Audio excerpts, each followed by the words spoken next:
Definitely have a lot to talk about. There's a lot to catch up on. I wasn't able to make it for New Music Friday this week, so I'm excited for the new music conversations as I would sit back and watch and engage. But yeah, man, appreciate you guys for tuning in. Junior's in the building. Lost Boy is out here. Magnificent. Dante.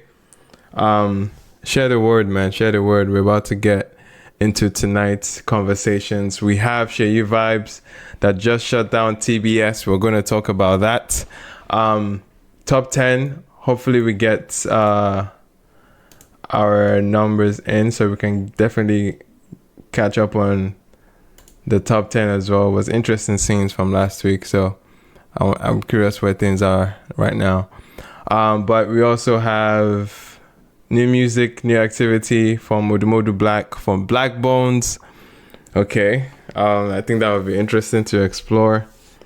And we also have some forthcoming projects and releases that we'll get into, like Tiwa, like Lojay. Lojay announced there's a push on the album. We'll talk about that. Yeah, man. Fun stuff ahead.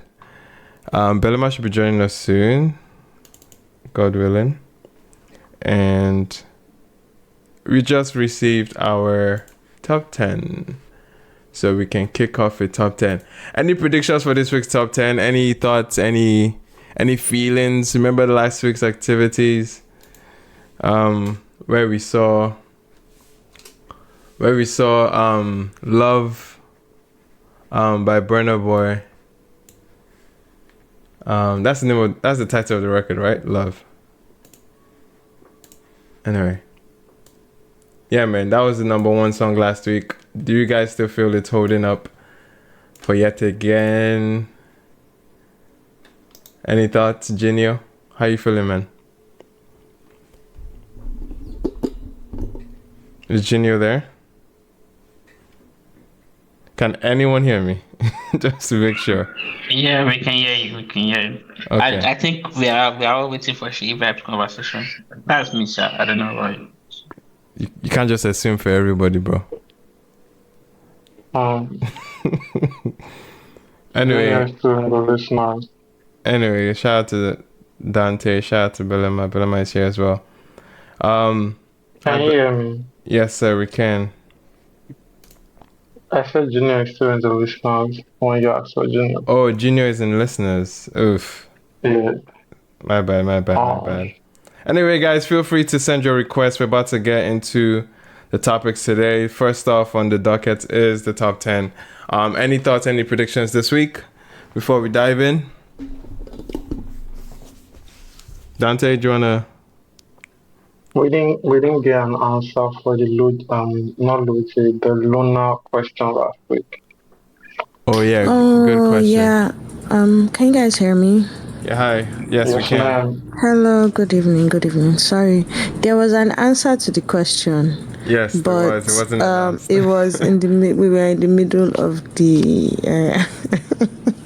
of the other conversation. What Afro plagiarism. Yeah, man. But what was the answer? I don't think I saw it. No, I think you can ask it again. I believe the question was about what number was Luna, as well as what number. There were two questions. I believe the second question was where is Dynamite on the chat. Oh yeah. But I think maybe if you go through the top 10 first, then you can answer after. I think what's on the website right now should be showing last week's top 100. So we should have Turntable website to show where Luna was last week. So we might not need to ask that question. You know what I mean? Let me go into the top 100 right now just to see where the Luna record was as of last week. As of last week, it was number 27. So there you have it. Dynamite, as of last week, was at number 14. On its way up. It's rising as of last week. And we'll find out what this week is saying, man. Find out what this week is saying. Without any further ado, man, let's get right into it. At number 10, or rounding out. Oh, wait, there's no activity outside, eh? Okay, looks like there's no activity outside this week. All right, we'll jump right straight into it. The top 10 records in the country put together by Turntables Chart, the only aggregate chart system in Nigeria. Okay. At number 10, ladies and gentlemen, we have With You by Davido and Omale. Anyone so surprised to see the record here? Fair. Everlasting taker, everlasting taker. All right, man. That was number 10 this week. Moving up to number 9, Benson and Fola's Very Soon holds at number 9 in its 12th week on the charts altogether, which is dope to see. At number 8 this week, we have Gunna and Wizkid, Forever Be Mine, falling from number 2 last week to number 8 this week. Any thoughts on that drop? I guess it's settling in. First week numbers. Yeah, essentially. Fair enough on that one. Moving up to number 7. At number 7, we have Olamide with the former number 1, 99. Okay, with Ashake, Daycom, Seyi Vibez, and Young John. My bad accent was about to come out. I was about to say Seyi Vibez. Anyway, man. Yeah, man, that was number 7 this week. With Olamide, Ashake, Daycom, Seyi Vibez, and Young John. Moving up to number 6. At number 6 this week, we have Fola with You. Not with you, but Fola You. Rises to a new peak of number 6 in its second week on the official Nigeria Top 100 after tallying 1.69 million on-demand streams, making it number 7 on streaming, and 49.04 million in radio airplay impressions, making it number 8 on radio. The song saw an increase in activity on both streaming and radio during the tracking period. It makes sense. The song has definitely been building a lot of momentum, and yeah, it's nice to see it still picking up steam from last week. I think, where was it last week? Was it at number 10? Yeah, it was at number 10 last week. So quite the leap it's making so far. All right, that was You by Fola at number 6 this week. Moving up to number 5. At number 5, we have Famous Pluto, Ewo with Charlie Poppy and Zeri DL rebounds from number 7 to number 5 in its 9th week on the charts. It topped the official charts for 2 weeks earlier. Shout out to Famous Pluto, Charlie, and Zeri for that one, with Ewo at number 5. At number 4, ladies and gentlemen, we have DJ Tunes, One Condition, featuring Wizkid and Fola, holds at number 4. At its number 4 peak, it has spent an entire 4-week run on the official singles chart at the same position. Incredible. Interestingly placed at number 4 for 4 weeks. That's poetic, man. Anyway, moving up to number 3 this week. At number 3, we have a former number 1. Oh, actually, my bad.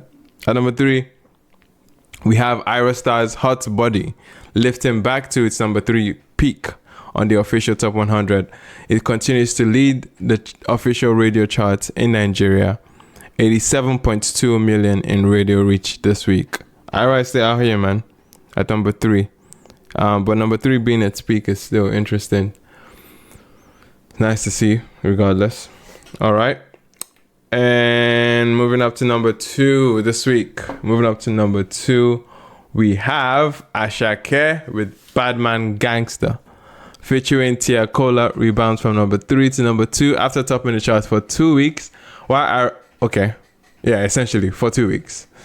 And Ira Star's Hot Body was at number 3. Any thoughts on number 2 and number 3 this week? Ira still out here. Ashake Badman at number 2.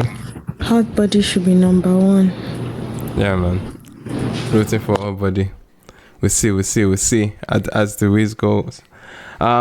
Let's get into the number one this week. But before we do that, let's do a quick recap on this week's top 10. At number 10, we had With You by Davido and Omale. Number 9, we had Benson and Fola with Very Soon. At number 8, we had Gunna and Wizkid with Forever Be Mine. At number 7, we had Olamide, Asake, Daycom, Seyi Vibez, and Young John with 99. At number 6, we had Fola with You. At number 5, we had Ewo by Famous Pluto, Shali Poppy, and Zeri DL. At number 4, we had One Condition by DJ Tunes, Wizkid, and Fola. And at number 3, we had Ira Star with Hot Body. Number 2, Asake, Badman Gangster, featuring Tia Kola. And at number 1, ladies and gentlemen, you probably guessed it, Love by Burna Boy logs a third week at number 1 on the official top 100. Love tallied 2.302 million on-demand streams, making it number 1 on streaming, and 74.7 million in radio reach, making it number 2 on radio, as it logs a third non-consecutive at the top of the official charts. In Nigeria, it is now Burna Boy's joint third longest number 1 in Nigeria. It only surpassed or equaled by Kilometer, which had 3 weeks at number 1 in 2021, and Higher, which had 4 weeks at number 1 in 2024. And also Shalabam Remix, which had 5 weeks at number 1 in 2024 as well. Seyi Vibez just had a concert at the TBS, man. He said he played Shaolin 4 times. I was able to catch some of it live on the stream, and then had to come back to it to watch it again. But do we have anyone that actually was at TBS? Lojay, since you were there, you had to be there. Please, Azal, sorry to say, but any person that is doing any show in TBS, I can't recommend my family members to go. Like, if you are not going there with escorts, please just stay in your house. It's TBS that... Hello guys, sorry. I just want to ask one question from KD.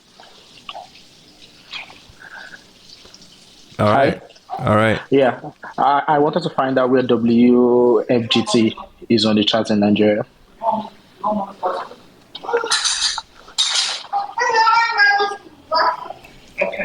Okay, once KD has that, we'll probably get to it. What do you say, 29? Yes. 29. All right. Oh, okay. All right.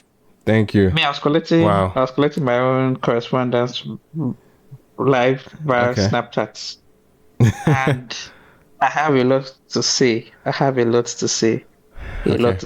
Go ahead. So, as you people know, I love Seyi Vibez. He's a phenomenal creative. Wait, do we know that? Artist. Yes. If you me that I was always pushing Seyi Vibez over Shakira, just that.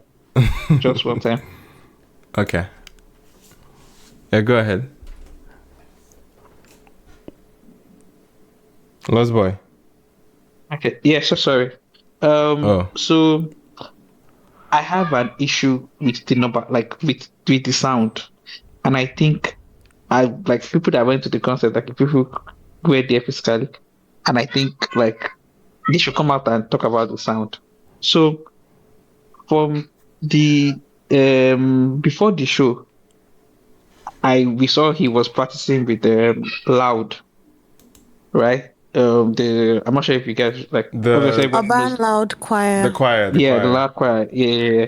The way you said that, I need a context. I mean, you have to put the urban loud. No, the way you talk about it, he was practicing with loud. Please, it's not that type of loud. Not what I'm talking about. So they dropped the first promotional video whereby like they were like in a studio, like doing the rehearsals and everything. But I don't think they dropped any video whereby they were actually at the venue, like rehearsing. I don't know if you get what I mean, because it's one thing to do it like in an enclosed environment, right? It's another thing to do it like actually like at the venue. Right. This yeah, go and sleep. Oh, God. Sorry, I'm a wicked uncle. So it's another thing to do it like at the venue. Do you understand? Yeah. In the videos that we can see, I don't know if he wasn't vocalizing or if it was at the people at the back of the sound. But the choir was a whole lot louder than his vocals. Yeah. It now felt that he wasn't performing, whereby I don't know, but the way the videos look like, even when Olamide came, even the Olamide video, Olamide wasn't, his vocals were also not like the loudest. So I just don't get it. That's number one. Number two, we are not in the Beyonce ages or the Whitney Houston ages. Please, we are all in the Afrobeat era of 2025.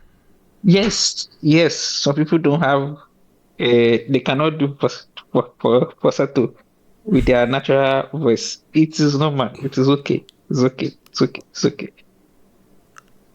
Okay, please. I don't know if I have to say this. They allowed that man sing into that microphone raw.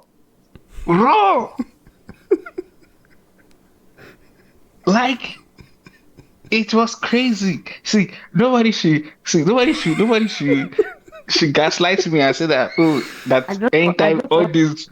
I just want it to be known that if you don't clip this part of Lost Boys saying this. He said he let him sing into the microphone raw. Man. What? This guy has been saying some very weird things, from loud to raw to. I have. That is just like.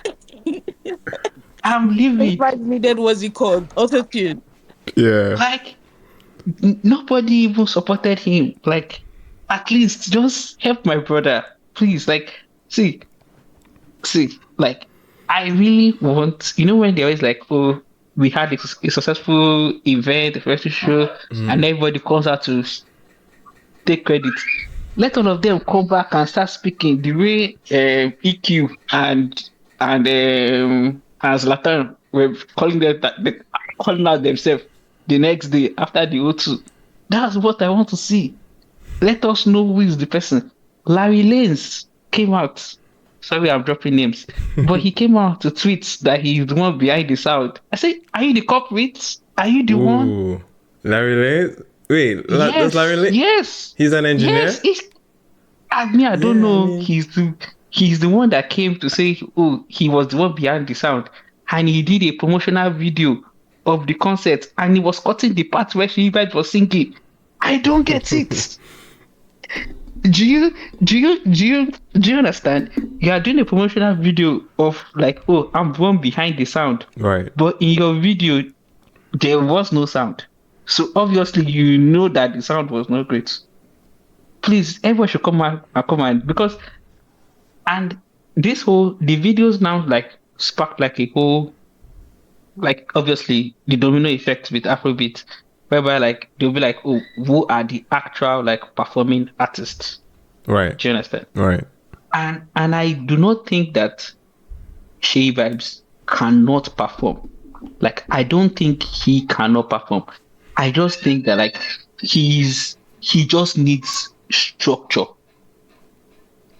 I don't know if you get what I mean. Like, of course, structure. Like, oh, let us like, oh, we have to actually rehearse at the venue, because TBS is a huge venue. That's my one. It's an outdoor area. Number two, it's not like an enclosed environment where like you can have like speakers like giving you like surround sound. Mm-hmm. Do you understand? So like that's why I said that anybody that says they're doing show in TBS, I used to recommend it for both for the security reasons and for like and for the sound audio and because it takes a lot. When I mean a lot, like a lot in Nigeria for people to like create like, and we might say it takes a lot, But the gospel guys do it. With experience. They get it right. So what's the problem? We have been, I don't want to say we have been stealing gospel people from choir. If we have been stealing people from choir, let us also steal their The engineers. engineers. Yes. All right. So campaign to steal gospel engineers. I got you. Yes, steal the engineers. But already though, like the gospel engineers do engineer a lot of these secular concerts. People might not know that. Yeah, but like, why is it not sounding the same? Is my own problem, Bro, okay, it's similar. Bro, you know when they talk about like, sorry, somebody else should go for now. I don't have. All right, man. Lost Boy, is that it? Are there any other thoughts? He said still a gospel engineer today. Yeah, man. That's my own like We can steal gospel engineers. please, they should steal the engineers because we can't keep like even like we have what it takes to actually like do great shows. The stage was nice. The visuals were nice. The whole urban loud choir could actually stand on like it looked like a well like packaged show. Mm-hmm. Do you understand? Did you like his entrance? Everybody says let's forget the entrance part because I get his vibe like everyone like I can understand the what I say the swagger behind or the thinking behind it, but the problem with like everything that has to do with Nigeria like it's not always executed crisp. Like he's not like execution is just our problem. That's just how I say.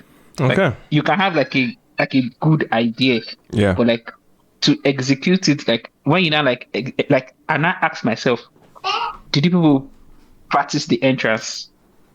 Do you understand what I'm saying? Like, did you practice the entrance? Like, oh, just like, oh, we're just going to do it like this, like this, and it's going to come out nice. Like, but like, did anybody actually practice at the venue? Like, I don't think like that. I don't know. I'm just like from what it looked like. What about the entrance into like? Because it was on like a bike thing, right? Yeah. And it was like holding the guy, and he came and there were like lights and cameras and shit. Like that was what it was. What did you like about that? That's all. Like that's all. And like, what's there to like? That I said that. So, like the entrance was like, how do I want to put it? It did not just look.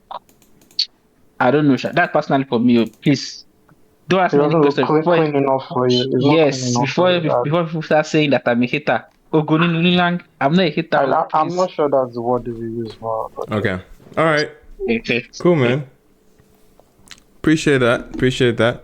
I think I definitely agree with a lot of your sentiment. I mean, it wasn't a pleasure to listen to him struggle to compete with the choir essentially, and it just felt like the choir was taking the lead, and he was essentially ad-libbing for most of it, which is something, of course. Like, but Seyi Vibez, like you said, the singing was definitely needed some technological assistance there. Like you can hear virtually almost everything was off key, and which is natural, but there's reasons why there's a Travis Scott and the Playboy Cardis rely on certain type of engineering for their live performances, and Seyi Vibez just fits that mold, essentially, in terms of the necessity for that kind of setup and engineering behind him. So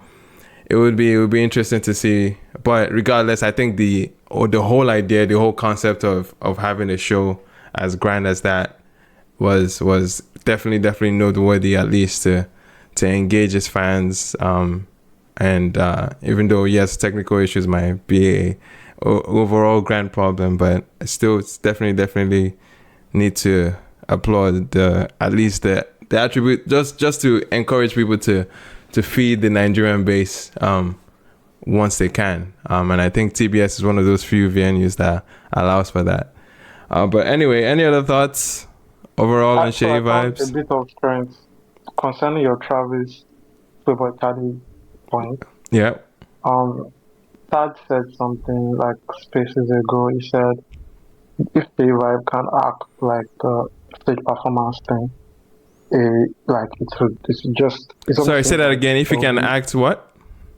the stage performance aspect of his artistry. It would be like just like a rocket in a sense. I forgot how I said it, so I'm paraphrasing how I said it, but I completely like agreed at time because the conversation was about you just feel like star material. I think you just have to care enough, and if you can find someone around you to get you to care enough, because I don't think the good engineering would be the only escape for him. Right. Personally, because a lot of his music require like a lot of breath control. That too. A performance, and it is actually very common with like I don't. This is not this to anybody, but there's a lot of there's a lot of like up and coming artists in Nigeria. It's almost like everybody performs with the hope of my music will be known one day, and then I would never have to bother about people not singing back to me. Yeah. I don't know if that makes sense. Yeah. Whereas it's meant to be like sometimes you do have to teach the audience your song. Because we can go into the audience and their attitude towards people that don't know their music, but in this case, like, he has reached the point whereby he will most likely walk into almost any stage in this country and people will know the words to his music. And I guess that is validating, but you still have to put on a performance because I know that people seeing this show and they're trying to break into the American market big time. If they still do like a show of this level and performance is crazy and the videos from it are crazy, people would want to see you live when they see you performing because this presents also the conversation of building a touring business. Yeah. You start the small venues, people like, oh, I saw him in that small venue, it was really sick, it gets bigger, he has more leverage, more money now, the production gets crazier and everything like your star power, your talent, your performance, your stage, your production, everything like lines up. But you have to care enough. I think that's where it starts from. Yeah. So so the question now to you, I think my own theory of the situation only Seyi Vibez can really answer, which is like, do you care enough? And what efforts are there? Like, I get everybody has videos of them rehearsing before any show they have in Nigeria. Like that video does not whine me anymore, right? Right now I'm just like, okay, is when you get on stage. I'm not expecting every performance to be perfect, but it's when you get on stage, I'm looking at you and I'm like, okay, what's going on? You sing half. Sure, we're in like the backing track era, which is fine. In fact, I enjoy it. But you sing half. Let the crowd that paid money to show up also perform for themselves. And again, this is not a digger Seyi Vibez, by the way. Please don't call me wrong. But I'm just like, there is a part of it that I want to see a lot more of you. Yeah. Like because I love the music that the artists make, and I want to see how that translates. Yeah. And that may not affect me to go to a Seyi Vibez show. I will still go, but like for somebody else could be like, okay, but he's not even really gonna give me a performance. Yeah, it's not. Those are kind of the people. Yeah, it's not encouraging. Watch out for. It's not encouraging. Yeah, for sure. But it was still like a sick concept, sick stage. Yeah. The choirs really tried. That every clip, everything I saw, so I understand where maybe there were two different engineers. Maybe the gospel engineer on set was only the choir. Maybe that was those boys. Anyway, I wanted to open the floor. Appreciate it, Dante. I wanted to open the floor for Ginger. Ginger had some thumbs down when some of the submissions were going up. Did you have a different perspective, Ginger? Gingerbread, are you there? Yeah, can you guys hear me? Yes, sir. Can you hear me? Yes, we can. Yeah, what up, man? How you doing, man? We did, bro. We saw your hands. Yeah, I heard somebody say, can you still hear me? Yeah, we can. Go ahead. Yeah, okay, so I'm good. Anyways, I heard somebody say, it's not like he can't perform and yadi sound, same story, same old story. I think it was Lost Boy also. guy, the truth is more no sugarcoat am. I don't think he knows how to do. Nobody. I don't even think he knows how to perform. At least to the standard that is required. Sabi. Make we know the sugarcoat am. Now my guy too. I like Seyi sef. Me sef like Seyi, but Sabi. No be this thing. There's so many things that a lot of all these artists need to learn as regards stage performance and whatnot. Right. There's things like stage coordination, how you move, how you handle the mic alone, self, how you even hold that microphone, the ways you hold it, like when you even make your movements, even if you're jumping and whatnot, or you're moving, the ways you move and whatnot. You need to know how to learn, or you need to understand stage management, like how to manage the stage, where not like places to move to and whatnot, and how you move around, and when you're required to, make certain gestures, do certain things, stuff like that. Like you have to, they're just intricacies. It's a whole lot of like it's an entire course on its own. I think our young artists, especially the ones who are coming after maybe the others right now, they need to learn that. They need to seriously do learn it. Like leave sound blaming apart. Like everybody's blaming sound. Yes, we always know that technical issues, is like the village rule that is fashioned against us in Nigeria. That one are normal. The only people that is not affecting is the experience. Everybody knows. Right. And for some weird reason, I don't know how they get it right. So, and I don't know why nobody has gone to ask them, how are you guys getting this shit right? Can we maybe Holy borrow Spirit. some of the engineers or exactly maybe the Holy Spirit is working, or let's hire your people to work this machine for us. All right, man. Appreciate it, Ginger. I thought you were coming with a different perspective, but you just wanted to be a lot more. I think you can't hear me. Who is Ginger talking about? Who did Ginger say they should go and ask for their gospel, same thing. But okay, man. Okay. Appreciate that, Ginger. I don't know if Tobiloba wanted to go because Tobiloba had to sign up earlier. Yeah, can you hear me? Yes, sir. All right. I thought, on the Seyi Vibez thing. So NSNV for life. From my perspective, I actually think it was a very, very bold thing that he did because I haven't seen Seyi Vibez so much on the stage, and his aura on stage is always very different from like what he produces and his records and what he puts out there. I mean, if you could even tell like from the video. I saw videos on YouTube because I didn't go to. My guys are like, yeah, we should pull up and stuff. I was like, yeah, there's going to be like a ton of bodies there. So before you'd even get to like properly see it, it's very difficult. So but I think production wise, maybe sound with like what Lost Boy said, they probably like messed him up. But the production in other aspects like lighting and every other thing, the stage setup and the vibes was there. Everybody there was obviously rather like a huge Seyi Vibez fan, and they just wanted to see him, put out the songs and stuff. And I was actually even shocked that he performed Pressure also on stage because like with the vibes that like most people like give a concert, you expect that to like go to like those old hits and stuff. So in my opinion, I think Seyi Vibez did a very bold thing. He tried to mimic what the industry standards of people over there, like people like say Rema and others have done, but like maybe execution was just like sabotaged or something. But yeah, I do think he made a great statement by putting that even at TBS for starters and stuff like that. So yeah, that's my own opinion. Fair enough. I just wanted to add to what Daria has been saying. I remember in November of 2023 when we went for Bonner Show at LA, and he had used the BMO field in LA, and something was clearly missing in that show.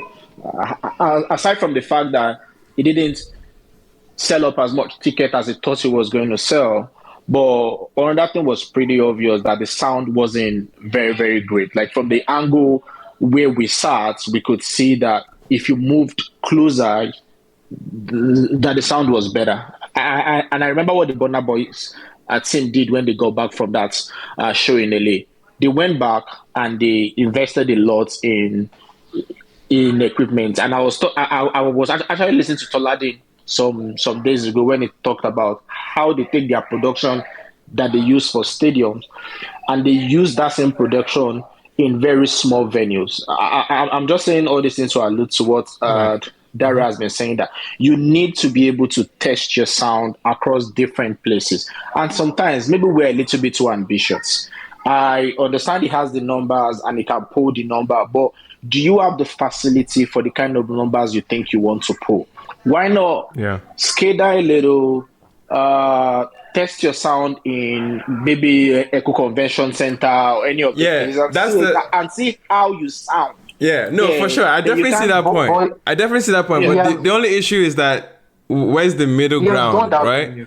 Yeah, he has done the venue before, but he definitely, like, where's the middle ground, knowing the crowd he can pull and knowing the technical. I think people are focusing too much on the things around him. Like, I'm so sorry. Like, my son has great things. You guys are focusing too much on the things around him. Focus on the person. Like, if I think we can do the same. We can do the same thing. Wait, Iman, sorry. Yeah. Every angle they are presenting is excellent. It's excellent on the long run. I don't think Burna has production that he has now in 2018, guys. So if we are thinking we want to see immediate, like you're going to see, Seyi has grown a bit. Because you can't tell me that you haven't gone to a show and you can hear the singer and you can hear the actually singing, but you can tell that, okay, the sound is not matching the level of what they are doing. I think King Madi and Eddie's was an example. Like, there were some off things there, but you can hear it that the issue is not 100% with the artist. In this case, enough of the issues are within that. For sure. He can help make up for a lot. We're talking about having your own band and all these things. Those things to me take time to build. Yeah. Testing the sound, I'm pretty sure you have tested the sound, and it has more to do with what his like state of mind with this thing. Is he an artist who says, "Well, I just want to show up, perform, and I'm gone. I make money, or I'm not thinking, and I cash out and I'm gone." But then, to me, day in day out, it comes about somebody that cares. So, like, I want to see that. That's my thing. So if people can, I think they're making all this point. If they can also make points about how you think he himself can improve, which would be a much more instant reflection of said improvements. Yeah, I would much more want to see that. But all the things you are saying, it doesn't control it 100%. Of course. I think we can speak on both ends. Bleakz, so what are you saying? Yeah, I'm good. Good evening. Can you guys hear me? Yes, sir. All right. So concerning the Seyi Vibez concert, first thing I'll say, congratulations to him. Pulled out great numbers, and it's not a surprise, but yeah, congrats to him. I didn't really see so much clip, but I saw the performance of Pressure and it was just pretty much funny. I was like, this brother should not ruin this beautiful song for me, but it was just very, very funny. But what made me to even want to even speak was when is it Lost Boy or Ginger? I guess both of them. I guess Lost Boy actually started a conversation about maybe they should borrow the people who did the experience sound, since the gospel, they know how to create better sounds and all of that. And it just reminded me of the headies also, because a lot of people had the same comparison of, the AMVCAs, they have great sound, they have great production, they have all of those things. The last headies, the guys that helped to do AMVCA did the headies and it was also terrible. So it's very possible for you to get the same guys and have different results. I don't know how that happens, but it just happens that way. So that's just what I wanted to say, but congrats to Seyi. Got you. Thank you very much for that, Pixel. Can I just add something quickly? I also think is also a vision of the artist and the artist having the ear for certain things. Because I've been to shows, if the artist doesn't have the vision in his head, how can he correct things when things are going sideways? Because I've been at Burna shows at Eco Hotel and he's telling MD that the sound is off. And in some instances, I can't even hear that the sound is off. But he's pissed off at them, saying they didn't do certain things. And then he goes ahead to say, thank God talent pass technical. And he runs it and everything goes smooth. But in the end, I also think the artists, they have to be in tune with all of these things. Because if you're not in tune at first, everybody can dilly-dally and they will just say, instead of not know what thing they do, so like we'll just run out, all those kind of things. Okay. So yeah. Fair point. Appreciate that. Taj, what are we saying? Hey, yeah, what's up? So This is your guy. I think the last part of what Dari just spoke about, and then the last contribution from Dante is where I'm just going to speak on. I just think, because when you look at things like this, right, how an artist is talented enough like this makes, once again, you are the one making the music, right? You're the one that sings these songs. You're the one that creates this music. Everything, we know you to be a spectacular talent. How your performances can be that bad, like what Bernard said that day. Like, there's even just an aspect of, bro. Like, I know, like now someone like Shewa Emmanuel, I know even if everything on stage should crash, she will deliver a good performance because at the end of the day, it's your music, right? So sometimes so with this Seyi Vibez situation, it baffles me how one can be so talented as a recording artist, and then you get on stage and you are not just mediocre, you are borderline terrible, right? And it's like, why is this so far apart? Like seeing clips from that show, it feels like that is some of the worst performance I've seen from a Nigerian artist, period. Maybe because of the scale of which the show was, so that means the errors were more magnified. Yeah. But I think, and when I thought of everything, it boils down to one thing. It boils down to the artist. Do you care enough, right? The only way you can be that talented and still do that kind of performance that you did is that you don't care. Like, you don't care about how you want to execute this thing. Like, it's like, I will give them whatever, I will do whatever, and it will be accepted. Right. Yeah. That's the situation. Like, sorry, can you guys hear me? Yeah, we can. Yeah, that's the only way there can be that wide difference in being talented and performing like that. It means it's simply a care thing. You don't care, right? You're more interested in looking like a star than acting like one, than performing it. Yeah. Than performing, right? You're more interested in my shut down TBS than delivering a service, right? Which is kind of what this is. And until an artist has that mindset, right? Which every artist on a base level, as much as yes, you love the ego trip, being a celebrity and being a musician until and everybody sing your song back to you, gives you. Everybody still has the aspect that, if I do rubbish on this stage with this amount of people looking, it's going to affect me. But for somebody to still go there and just be totally off, I think there's a care issue here. Even his body language doesn't feel like he cares, or he cares about the wrong things, right? He cares about, once again, looking like a star than actually performing. He's bouncing on, like, bro, you've not finished doing a runway stage. You did a 360 stage. Do you know how much effort it takes to handle a 360 stage? You decided that you wanted to do a 360 stage. Bro, you decided to do a 360 stage, right? That demands a very high level, like, bro, there's parts, at a point, wherever you are on that stage, there's 3 other corners are not seeing you. Something else is going on there. Okay, let's not talk about doing the stage. Let's not just talk about you and your singing. Are you not hearing the music you are singing? If you're not hearing, did you ask to get in-ears? In your in-ears, are you asking for your vocals to be loud so you can hear what you're saying? Like, there's technical things that you should care about. Did you ask these questions, right? And sometimes, I know because we feel like these artists are big and they're making a lot of money and they have a lot of followers and listenership, you think they do these things just by default. You'll be shocked when you check that he probably didn't do half the things that every artist does, even to the lowest level. You'll be shocked.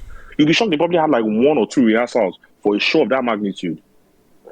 You'll be shocked that I don't even know if I saw in-ears in his ears. Did he have in-ears? I don't know. Can anybody? We'd have to go back to. I won't be shocked, sure. I won't be shocked. I won't be shocked. I didn't see, sure. Yeah. like you get he didn't have. So imagine you are doing a. You can't hear yourself. Yeah, he doesn't know what he sounds like. You can't hear yourself. It's just crazy. See, Burner has performed with in-ear without in-ears before. I remember Stormzy saying, "Guy, you are insane." Something was telling that guy something like, "Guy, you are not like that's insane." Right, but then again, at least we know that he don't talk about talent past technical, so to an extent, right? And maybe because his music is not super engineered, it works. So once again, there's just music 101 things that they probably just ignored. What they probably care about is how I go look, how we go make sure those dancers they dance, and then the DJ go just they play, and then everybody go just they like he cares more about the people singing the song back at him and him singing to them, right? And once again, like you would hope people around them tell them this hard truth. I mean, or they will get dragged on the tail, and I guess they wouldn't still care because half of them are not on this tail. Like, or they will come, they will just probably look at what's going on, sign out, don't worry, they go chop the next jam, they go drop the next bed, right? And we will, right? But I just think, as an artist, from what I've seen, you cannot pass a certain level if your performances are not great. I don't care. I don't care if you like cook heaven and earth inside the studio. If you cannot perform it, there's going to be a ceiling for you, and that's where you just forever play around. You can dance around there. People can tolerate your performances here and there. They decide to add choir, like choir was going to change something. Like, nigga, we don't even care for your choir, but you can't, like, but I'm hearing you, and I know that you are sounding off entirely. So at one point, do you care enough to tackle these real issues, right? Seyi Vibez was in Toronto. I saw the performance. He was walking on stage. He didn't give two shits. He gave them no energy. At least Nigerian artists, if they cannot sing on stage, they will give energy. He doesn't even give energy. Mm-hmm. So, like, once again, I think it all boils down to the artist. Do you care enough? Yeah. I don't think he cares enough. And and as long as the artist does not care, nobody nothing else can change. You. Yeah. But I have a question for you though. Does that thing you just said just now about Seyi Vibez? Do you think it's from the way Nigerians accept things? Because this thing you're saying, right? Someone like Johnny Jode is doing shows in Nigeria and doing things in the right way. There's Fireball and a couple of artists. But when people do things the right way, people don't tend to praise them for those good things. But someone like Seyi Vibez, I think they get praise, bro. When I say praise, I'm saying like someone like Seyi Vibez, when it comes to social media, a lot of people have changed the narrative now, like you said, to about numbers and the virality of selling out. Some artists don't really care about the performance anymore. It's about, okay, I have 1 million streams, I have 10 million streams. That's what matters right now. So do you think that the social media hype around these artists is taking away from the way they care about their art when it comes to the music? Because I always say this every time. One of my pet peeves are when artists cannot perform on stage. Yeah, you're doing well, your music is doing well, but you actually care to put the creative ideas of your music to give the fans the experience that they deserve when coming for your show. Do you think it's the social media hype or the point you just made is like Tage's point, but with more nuance. Yeah, like, okay, so it's still back to do you care?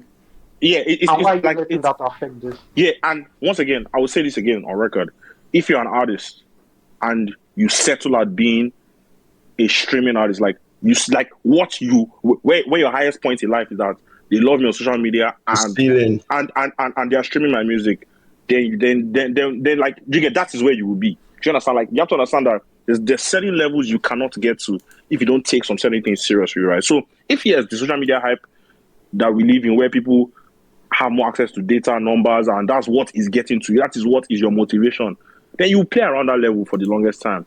You can't tell me that you want to be a certain quality of artist and that is what motivates you. It's impossible now. Like there will be a ceiling to where you can go to, right? This social media thing is there. It benefits the artist. But if that is also where you head your whole career on, then you get, like, it will show. One day it will show clearly. There's no two ways about it. It will show. It will show in all parts of the business, in how you move. It will show. Do you understand? Like this, like it's. Then again, obviously, we know people like Johnny Jode, they don't make pop music, so they can't naturally be as big as the Seyi Vibez. But yes, the people that make pop music like Seyi Vibez, that care more about other things, will forever be bigger than him. And we don't care if every day you have 10 million posts on TikTok of users. That is not a metric for success. Like, how are you going on road to actually touch these fans? Are you meeting people? Are you selling people? Are you selling tickets to people? Are you selling merch to people? What businesses are you building for yourself and for an ecosystem of artists? That's a higher level of what an artist should be looking at than they love me on Twitter and they use my video on TikTok. Like, that is like base level.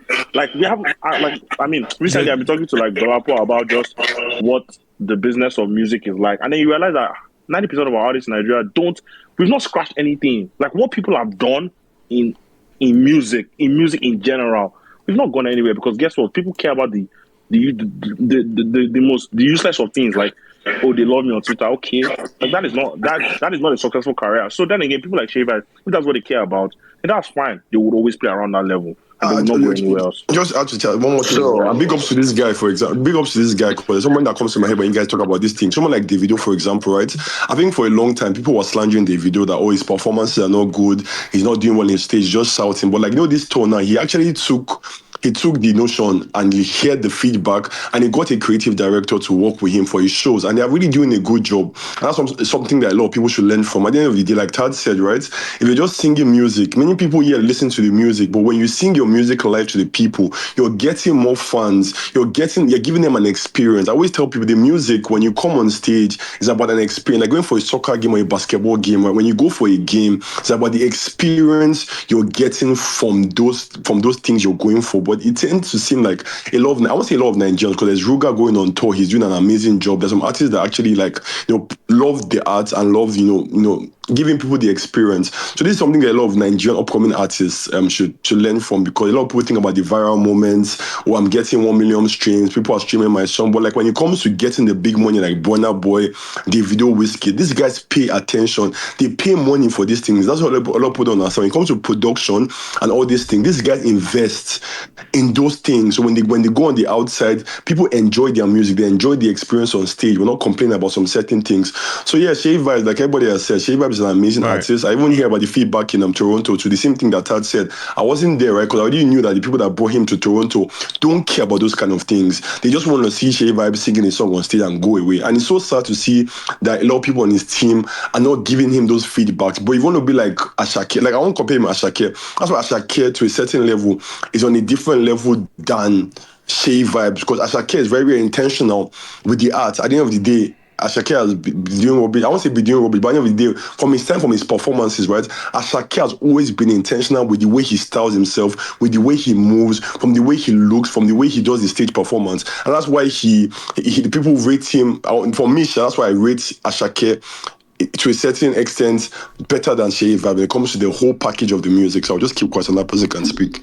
All right, I think we've definitely, I think we've expressed a lot of great points on this, and I don't know if I'm.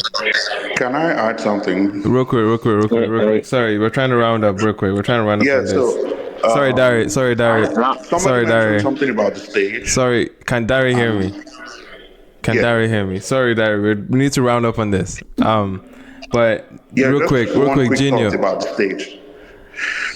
Sure. I Please think let it be stage quick. was really messed up, because when you're doing a 360 stage, I think your walls don't have to be high. The walls don't have to be high. Great point. Dari, we kind of lost you there. But in that same vein, we can carry on. Genio, real quick, please. Please keep it as brief as you can, so we can pivot real quick. But appreciate you guys, man. I hope you guys can hear me. Did you guys hear me? Yeah. For the most part. I just said the stage was fucked up. Like, it was high. Flat. It was 360, because like you can't be hiding yourself from people. I think on the other side, redesign. Didn't think you through properly. Great point, Genio. Yeah, sorry, Mike. I hope to join this space earlier, but my network was kind of off. I'm going to come from a very different angle to this, because I really don't want to be very critical. I think there's some artists that they are just not performing artists, and I think Seyi Vibez is one of those artists. But in Nigeria, before you can make money from your music, have to perform. You can't just earn from streaming. Sorry, So I but feel Junior, do you believe that there are actually people that should not be performing nowadays? I always hear people say this. Is this real? Like, I believe so. But I really think some people should not be on stage. Definitely not in Nigeria, bro. People who are just recording artists. Definitely not in Nigeria, though. Exactly. That's not in Nigeria. In Nigeria, that's like in Nigeria, so you have to earn. Is this correct? Like, is that right? Like, is that okay for you to just be recording music? And it's not like you're recording like a writer or something. You're actually putting out music. Yeah. Don't want to perform it. Some people don't want to. But there are a lot of trap artists that do that, Taj. A lot of trap artists do that in America. No, but that comes with privilege, bro. That comes with a lot of privilege to afford that. Yeah, it's a privilege. It's a privilege, 100%. It is. But to be honest, I don't want. But why are you collecting tickets money from people? Guys, no. Those ones don't even do shows. That's why. No, those were missing. Like they're saying that they don't even go on stage at all. They just they don't. They just tune out music on streaming platforms. They don't really step on stage, right? And so I see from a different point of view, right? Some people, I agree to that in the sense that like music as an art on stage, if you cannot produce that level of competence to exert those levels of like the ability to give you something crazy on stage, something like, you're going to a Burner show, you're listening to this, and these people are not getting this on their DSPs. You are giving them double of what is already on Spotify or Apple Music. Yeah, that's, if you cannot do that, I don't think it should be on stage. That's a personal thing to me. So I respect some people just want to stick to being recording artists. Now, the privilege I feel like Nigerian artists have, and with Seyi Vibez, now, first I'm going to praise him because he's one of those guys that I feel like they're coming back to the core audience, right? I think he did something at the Korodu, a homecoming before, also in 2023. And like, we need some people, we need artists to come to tonight. Like, let us have people performing to the home ground. It's not every time you go to yeah, and I think that's the silver lining. That's the silver lining that you can give him, but at the end of the day, you still want a good product. Yeah, you want a good product, but the reason why we cannot really attack him is that we are not even getting a lot of these guys. So you just have to like... Yeah. No, for sure. We encourage... That's the thing. We definitely want to encourage people to have shows at home, for sure. I think it's definitely a few points you can hold that, yes. Exactly. Like, if artists are coming tonight and they're performing, I don't think anybody will be like very, very excited to go to a Seyi Vibez show to listen to him perform. Right. Perform in quotes, like in caps. Like, I don't think if you're having somebody like a Rema throwing the show, Ira, Taves, Burner, Wiz throughout the year consistently, I don't think it's a Seyi Vibez show you'd be very, very excited to go to. You get because of the level of performance. Right? So, but for now, I don't think it's going to get better, to be honest, because like Taj said, so you see no hope. Interested. I think the artist himself is not interested in like elevating his artistry on the stage. Yeah. Do you understand? There's some type of dedication that you think, because it's worse. 2 years ago, like I think the one I saw at that homecoming was even better than this one. Do you get? So if you see growth, then you can expect better. But if you just see an artist declining, I don't think I can get my hopes up again. Like, come on. So, but wow, I'm going to give him props for throwing that show. It's been long. We don't have to wait for December, 30 December to see our artist. So yeah, I love that for him. All right. Appreciate everyone that's able to share thoughts on this. I know Harvey wants to say something, but I think we've spent a generous amount of time on this. We still have new music from this week and last week that we haven't touched on yet. So I'm hoping to catch up on new music. I hope everyone's cool with that. Before we move on, my bro. Right on, bro. I fully understand. All right, man. New music. Should we attack this week? A lot happened with Odumodublvck and Blaqbonez. Both releasing on the same weekend. There was a lot of, I don't know. I think I need a play-by-play because I wasn't paying attention. Someone. I think he had an album in mind to drop and then cut back to a single. I'm speaking about Blaqbonez now. Was that the case, or am I? Am I butchering? Yeah, he had an album and he said no excuses that the album's not ready.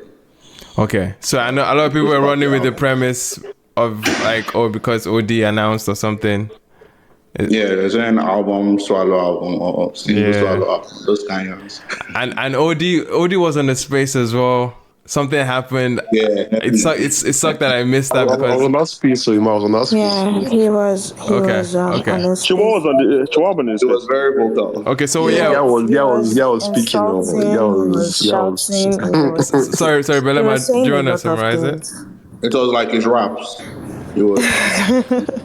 I think he was just essentially just bigging up himself, really. But then he was coming at the ops in question. I think it was a very OD space. That's the best way I can put it. Like, right. I think Pixel was in context to that. They were insulting him first, though. They were insulting him when he came on. He was insulting people. He was. They were insulting him first, though. They were talking down on him on his they can't rap.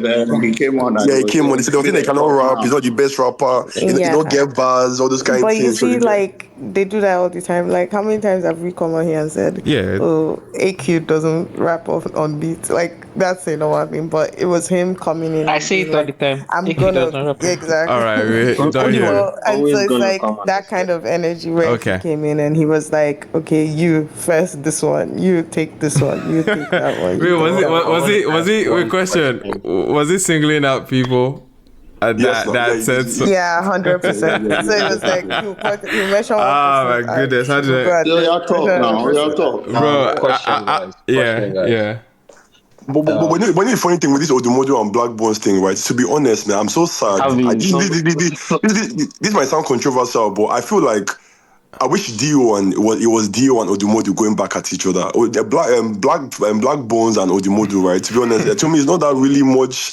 I don't really. I wish it was OD and Pretty Boy Dio. I feel like Dio could have given Odumodu a run for his money. The question I actually wanted to ask, I think it might stir the pot, and I apologize to you ahead of time, Ima, and just be ready because you might have to control the space. Does anyone, I don't know, you might not have to be honest, does anyone feel like OD might be a tad bit extra sensitive than the average creative? And this is to bear in mind, the average creative is very sensitive. You're more sensitive than the average creative, or to use a more controversial term, insecure. Ooh, okay. Can I please reply that? Okay, sure, Dante. Dante, please.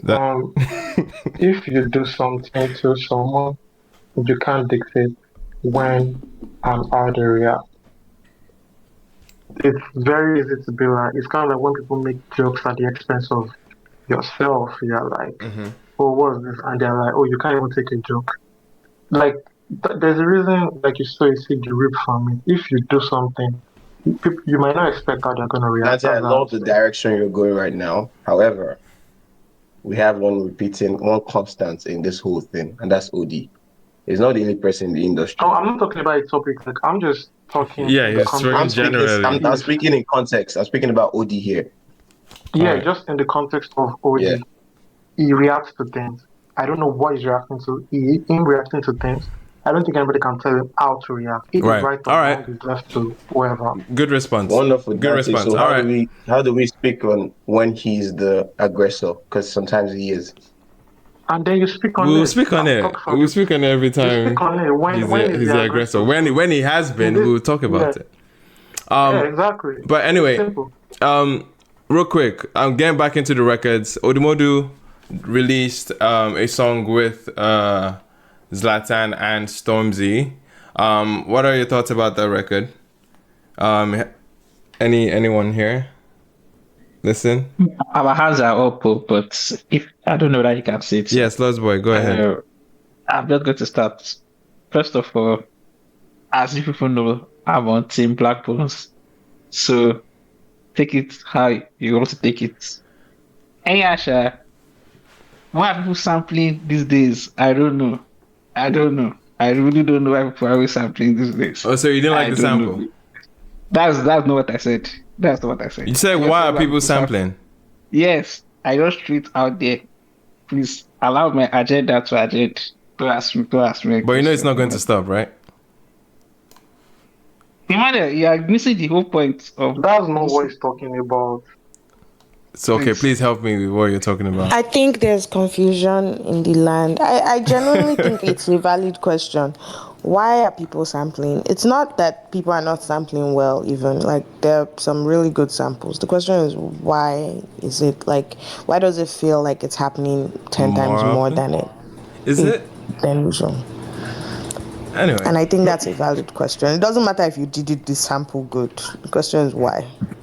Can I answer that question, please? Please don't answer. Let me finish. Let Lost Boy finish. Let me finish. All right, let's finish. First of all, why are people sampling? That's first. Secondly, why are people not rapping? But that's also that's Lost Boy pushing agenda. People are not rapping, but they are saying they are rapping. Did you know you're 2 a.m. in London? Are you whining? Oh yeah, there were two releases this weekend from OD. Yeah, you not see it. Me, I know see it. I don't used to listen to nonsense. So your agenda no gets the agenda is not even clear. Wait, now, I think the context is that pay me. Let me learn that. Like, I love, like, my go-to say, like, I love when he's singing. I don't like when he's rapping. Then in the song Into, it felt a bit weird that Zlatan did this whole verse in English. Like that actually took me aback. I would like to. Not pidgin, it was English? English, like Zlatan dropped his entire verse in English. Like there was pidgin ad libs, but I will go back to listen whether there was like pidgin, but like I know that there was not an ounce of Yoruba in that verse because I heard it again. He has had moments like that, to be fair. Yeah. No, like I just felt like how do I put it? Like I just felt like why this record? You understand? Then it was an okay record. I can give you like 4 over 10. Yeah. That's right. All I have to say. But I want to talk about a 10 over 10 record after Shabbat. Okay, we'll talk about it. Pixel, I know you were on the space with OD. Were you one of the people that took bullets? No. I didn't. The funny thing was that I was about to speak, then he got into the space, and I had to wait for him to finish his round. Then I continued speaking. But yeah, so in essence, God saved you. Not necessarily, but to an extent, yes, because you made mention of something, right? I believe as a creative, it's very important for you to understand that haters are normal, and when you get to that point where you like, okay, let me not even use haters.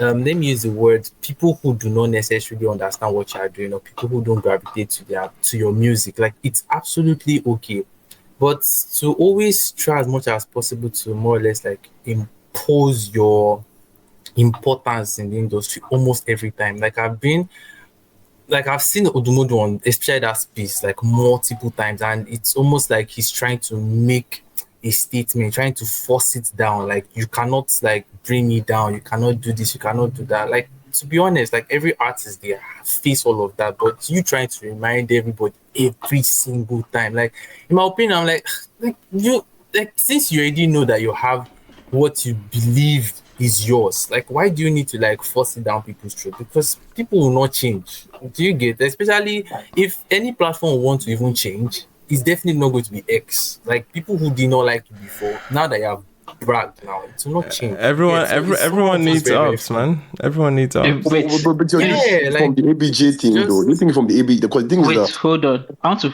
finish. I forgot one particular point. Please, just sorry, because please, just reminded me about this particular point. I want to make a particular point. Very particular point. Sorry to all parties involved. I'm going to drop. Please, Ima, don't use this to do clip, but please. Now, I feel like when somebody spends a lot of time not blowing, right, and when they finally blow, they tend to feel like what made them blue is how they are going to be for the rest of their life. Case in point, Portable. Madness is what brought him to the limelight, and he will continue to be mad every single time. So clip.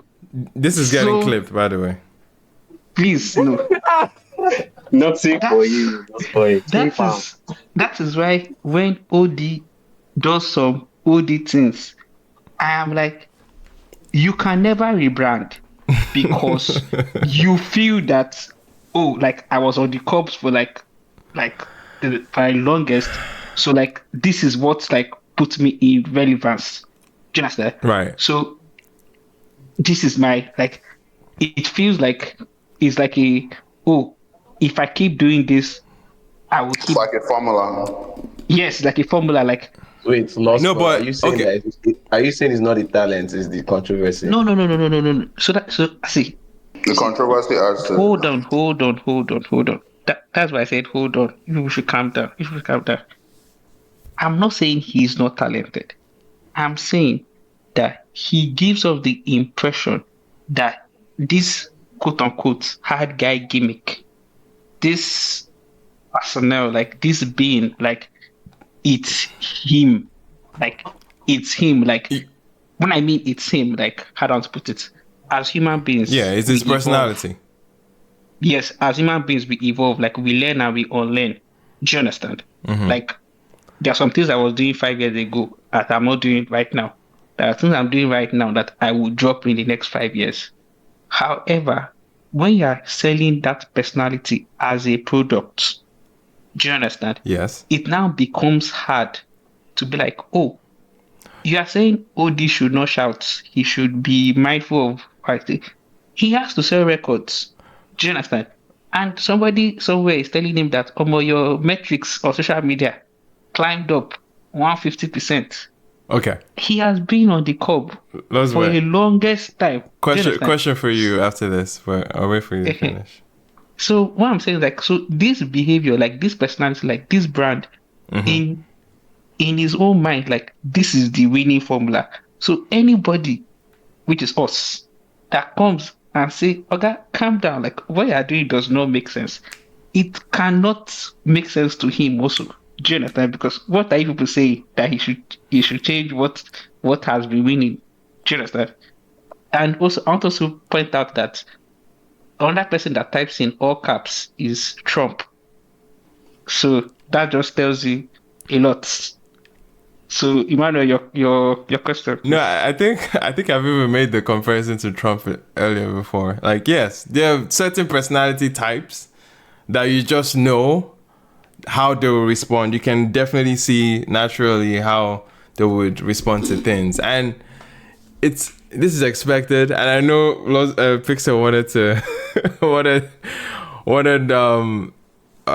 to see something else from OD, but yeah, this is exactly his personality. All that social media handler, PR, polished aspect, it's not going to happen. It doesn't seem like it's ever going to happen. It's big part of his appeal, and and he has built a strong and very loyal following because of that. We've seen it with every controversy he has faced. He's standing 10 toes regardless, even if there are instances where the facts are on his side. He doesn't care to even make any clarification or anything. There's a certain stance that he upholds. So there's certain things that you just know from a personality type and govern around that and be able to navigate around that. So nothing about him coming up on that space and going against people that don't rate his music. Yeah, it seems very much on brand. It seems very much what you would expect from him, and I have no issue with that. But my question for Lost Boy was, are you expected, because you said a lot of things about people learning and unlearning certain aspects and attributes as time goes by. It's been 2 years since he has really cracked the mainstream awareness. Yes, right? But do you expect changes to happen within those 2 years? But see, now I want us to aware that we are dealing with a 30-year-old man. Yes. Not the boy. That's even more points to say like he has passed the phase of like, oh, where's my personality development going to land? He's pretty set in stone in where he is.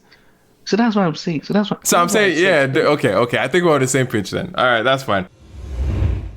Junior hasn't gone yet. And then BSH. I'm just trying to guess because I haven't added too much, but yeah. Junior, go ahead. Yeah, I mean, this week, okay, the topic is still on OD. Yeah. I joined this space, I think after OD left. It was kind of funny because I knew it was going to come anyway. It was a Christmas space, so it's part of the anti-war gangsters now, so it's going to pull up. So I see OD as somewhat amusing to me now. Like I don't see him as that. I think the whole villainous that guy, it's now very overplayed. I think people have now sort of moved on from it. It's you kind of expect it now, so it does not have like that shock value anymore. Do you get? But I like him. He carries, even if I don't rate his rap skills to that level, I always say he's like an embodiment of hip hop. Do you get? Mm-hmm. The way he carries himself, the aura, the even his crew, like the way they move, that's always the essence of hip hop. So I love that. I love that energy. I think it's necessary for the hip hop scene to have somebody like that. Everything doesn't have to be quiet and all peaceful. Without OD, we probably would not be speaking about rap to this extent. So the Afrobeats and Afrobeats. So in terms of the record, I won't call it terrible. It's decent. OD didn't rap. It was more of like Pixel said. I've expected more because it was screaming about hip hop legacy, and you had Stormzy and you had Zlatan, which is more connecting street pop with UK rap. Like it's almost like two worlds are meeting together, and you had the part to play in that. I felt like you could have gone heavy on that instead of you just being like I feel like it was just pushed over on that record, man. Stormzy body then, to me, I feel like Zlatan could have done better if he went very indigenous, but he wanted to play to the Western side, which is, I respect that too, but your identity is your identity. I love the fact that Lost Boy just had his ick. It's not a thing of, yeah, you guys are not me. Some people interpret it, so why can't he explore his range and stuff? It's just a thing of you've adapted to like Zlatan giving you that indigenous straight up vibe. Yeah. He has made his name out of it. It's more of like an OG now, the street rap. You expect him to like do that even on a global scale. Something like you can expect from an Olamide too. Do you understand what I'm saying? So, and when you don't get that, it's kind of normal for you to feel like, feel taken aback by it. Yeah. So, yeah. And I remember on this record, on my logo, like from what I remember, like it was mostly English, but my memory can be faint. But he was rapping and you may kind of feel like a disconnect, but he's still a very, very good rapper, even though it's English. He still did his thing, but you can just sense it like a disconnect. You may not kind of be very receptive to it. So Stormzy did his thing, man. That guy is just different. That's something that was cool. Right. That was why I think I expected more from OD, because I think he could have done a lot. That pay me my money chorus, I didn't like that. Okay. But in contrast to Everlasting Thinker, see that guy, Blaqbonez, it's just different, man. It's just different. His lyricism is not from here.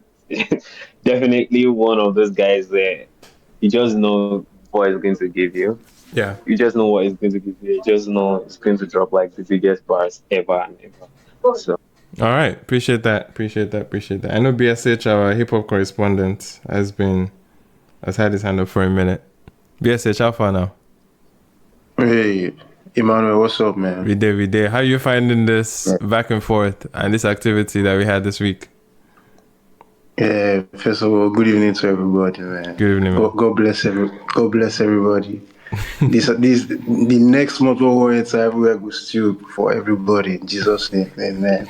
Oh, you just want for crusade. Pastor.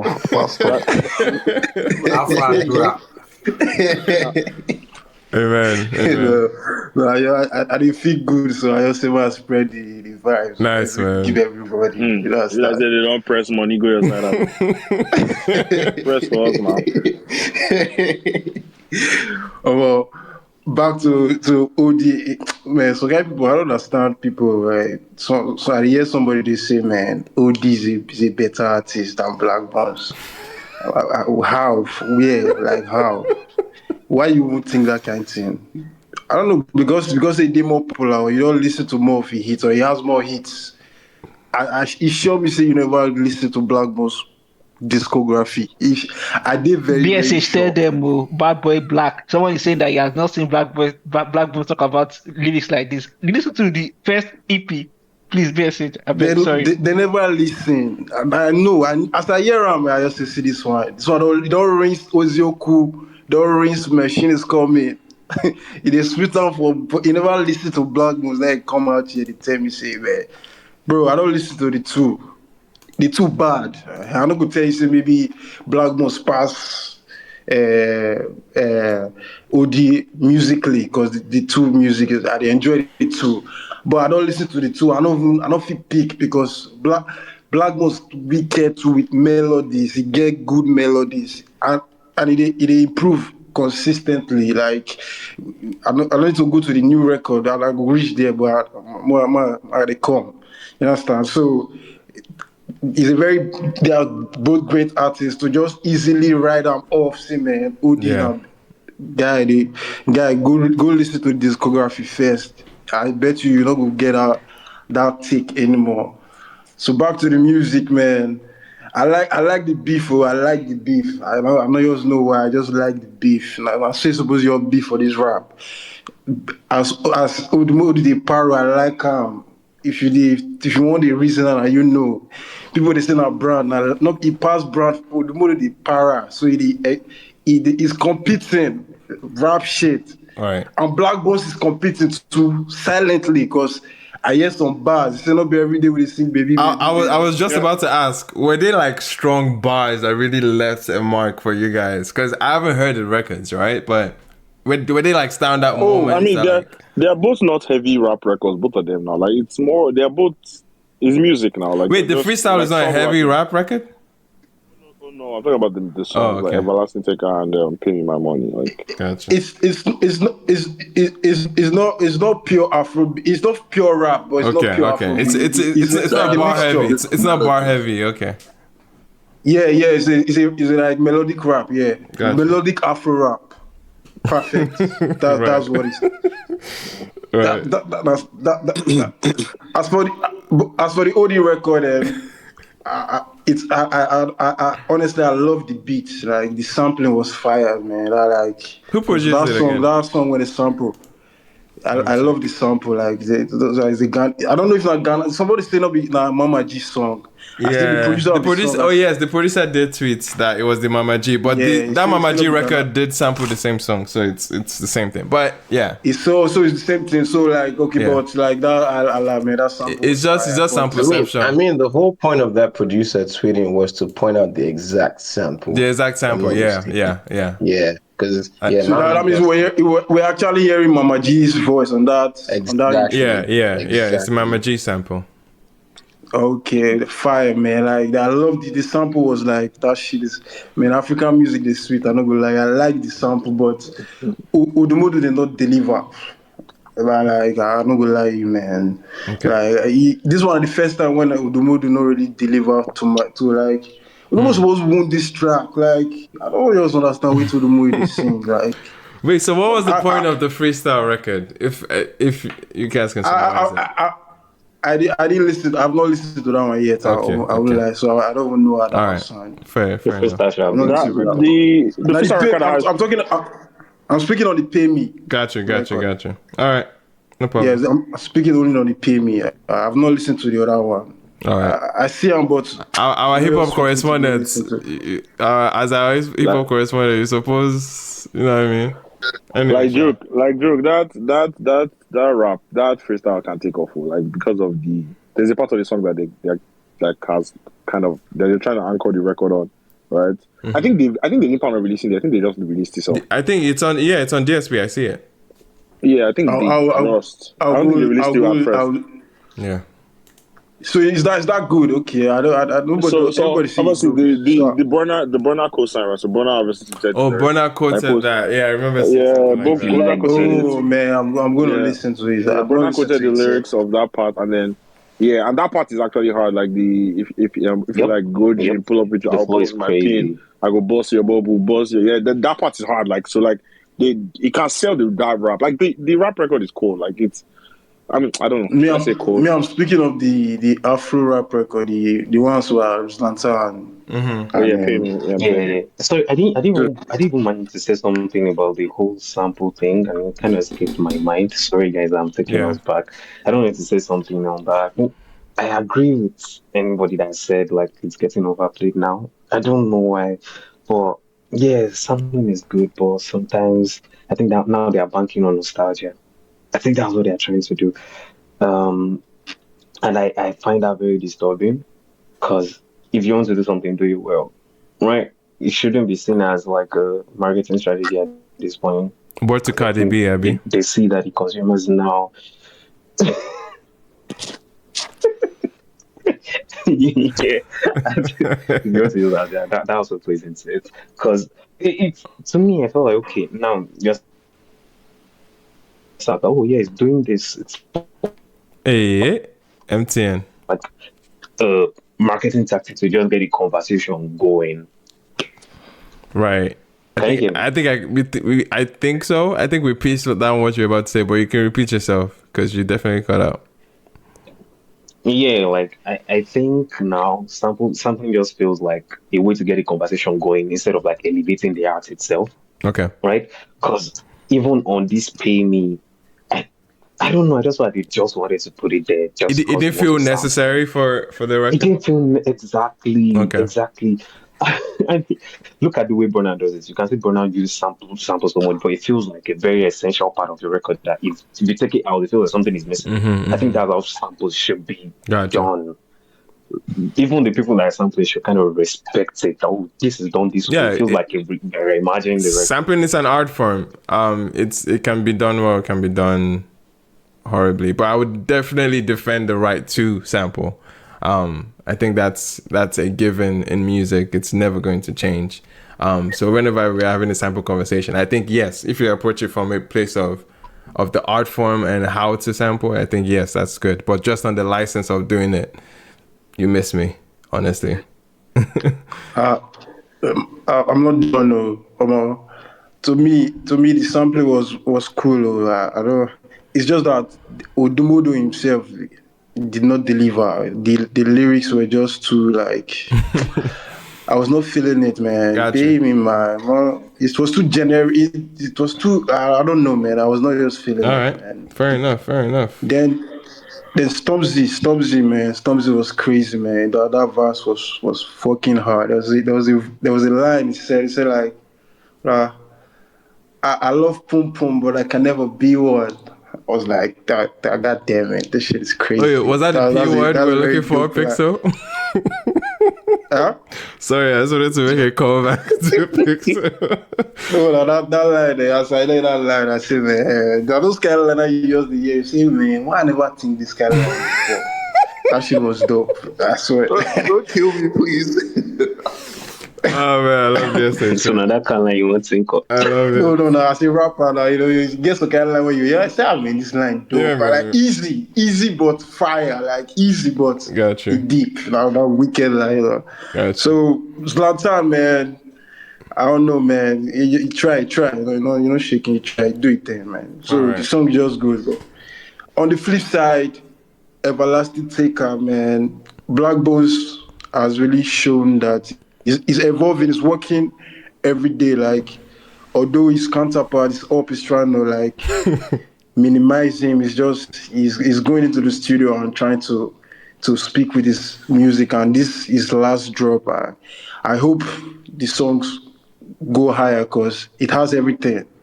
It's a classic. Yeah, I will say it. It's a classic record, bro. Everything about the song is fire. The hook, the verse. Wait. The Everlasting record is the Everlasting Taker song is classic to you? It's for it's sure going to be okay. No. It's a classic now. Classic, man. Right. I remember. It's coming back. See, you need to understand, like, there's some songs you know that It just hits you. It just hits you. No, it's not only me. I've seen people's reaction. They get the same reaction as for us to feel the same way about one song. We know. I know my papa, I know my sister. I don't know for we just get the same. No, multiple people. That's to tell you that. All right. What we are feeling is the song is just too good. I've played that song like at least 30 to 40 times. Or if it don't reach 50 self, I don't know, but since when it dropped, I play them every day. If I play any other song, if I play another song, I'll go back to rap. Play another, go back. Like the song is just too good, man. Like, I hear you. I hear that. I need to see that song. Needs Chocolate City from the year me. Muna push that record. I beg. This song, that song is dope. He swallow the other guy's song in the same competition. All right, VSH. For now, Thank you. Swallow that one. Thank you to our hip hop correspondent. But not the Avengers when that one carry join. They still flog them. So okay. Good music always talk. All right, VSH. Thank you very much, man. Real quick. Mefizi, we haven't heard from you, my bro. What's up? Oh my God! Finally.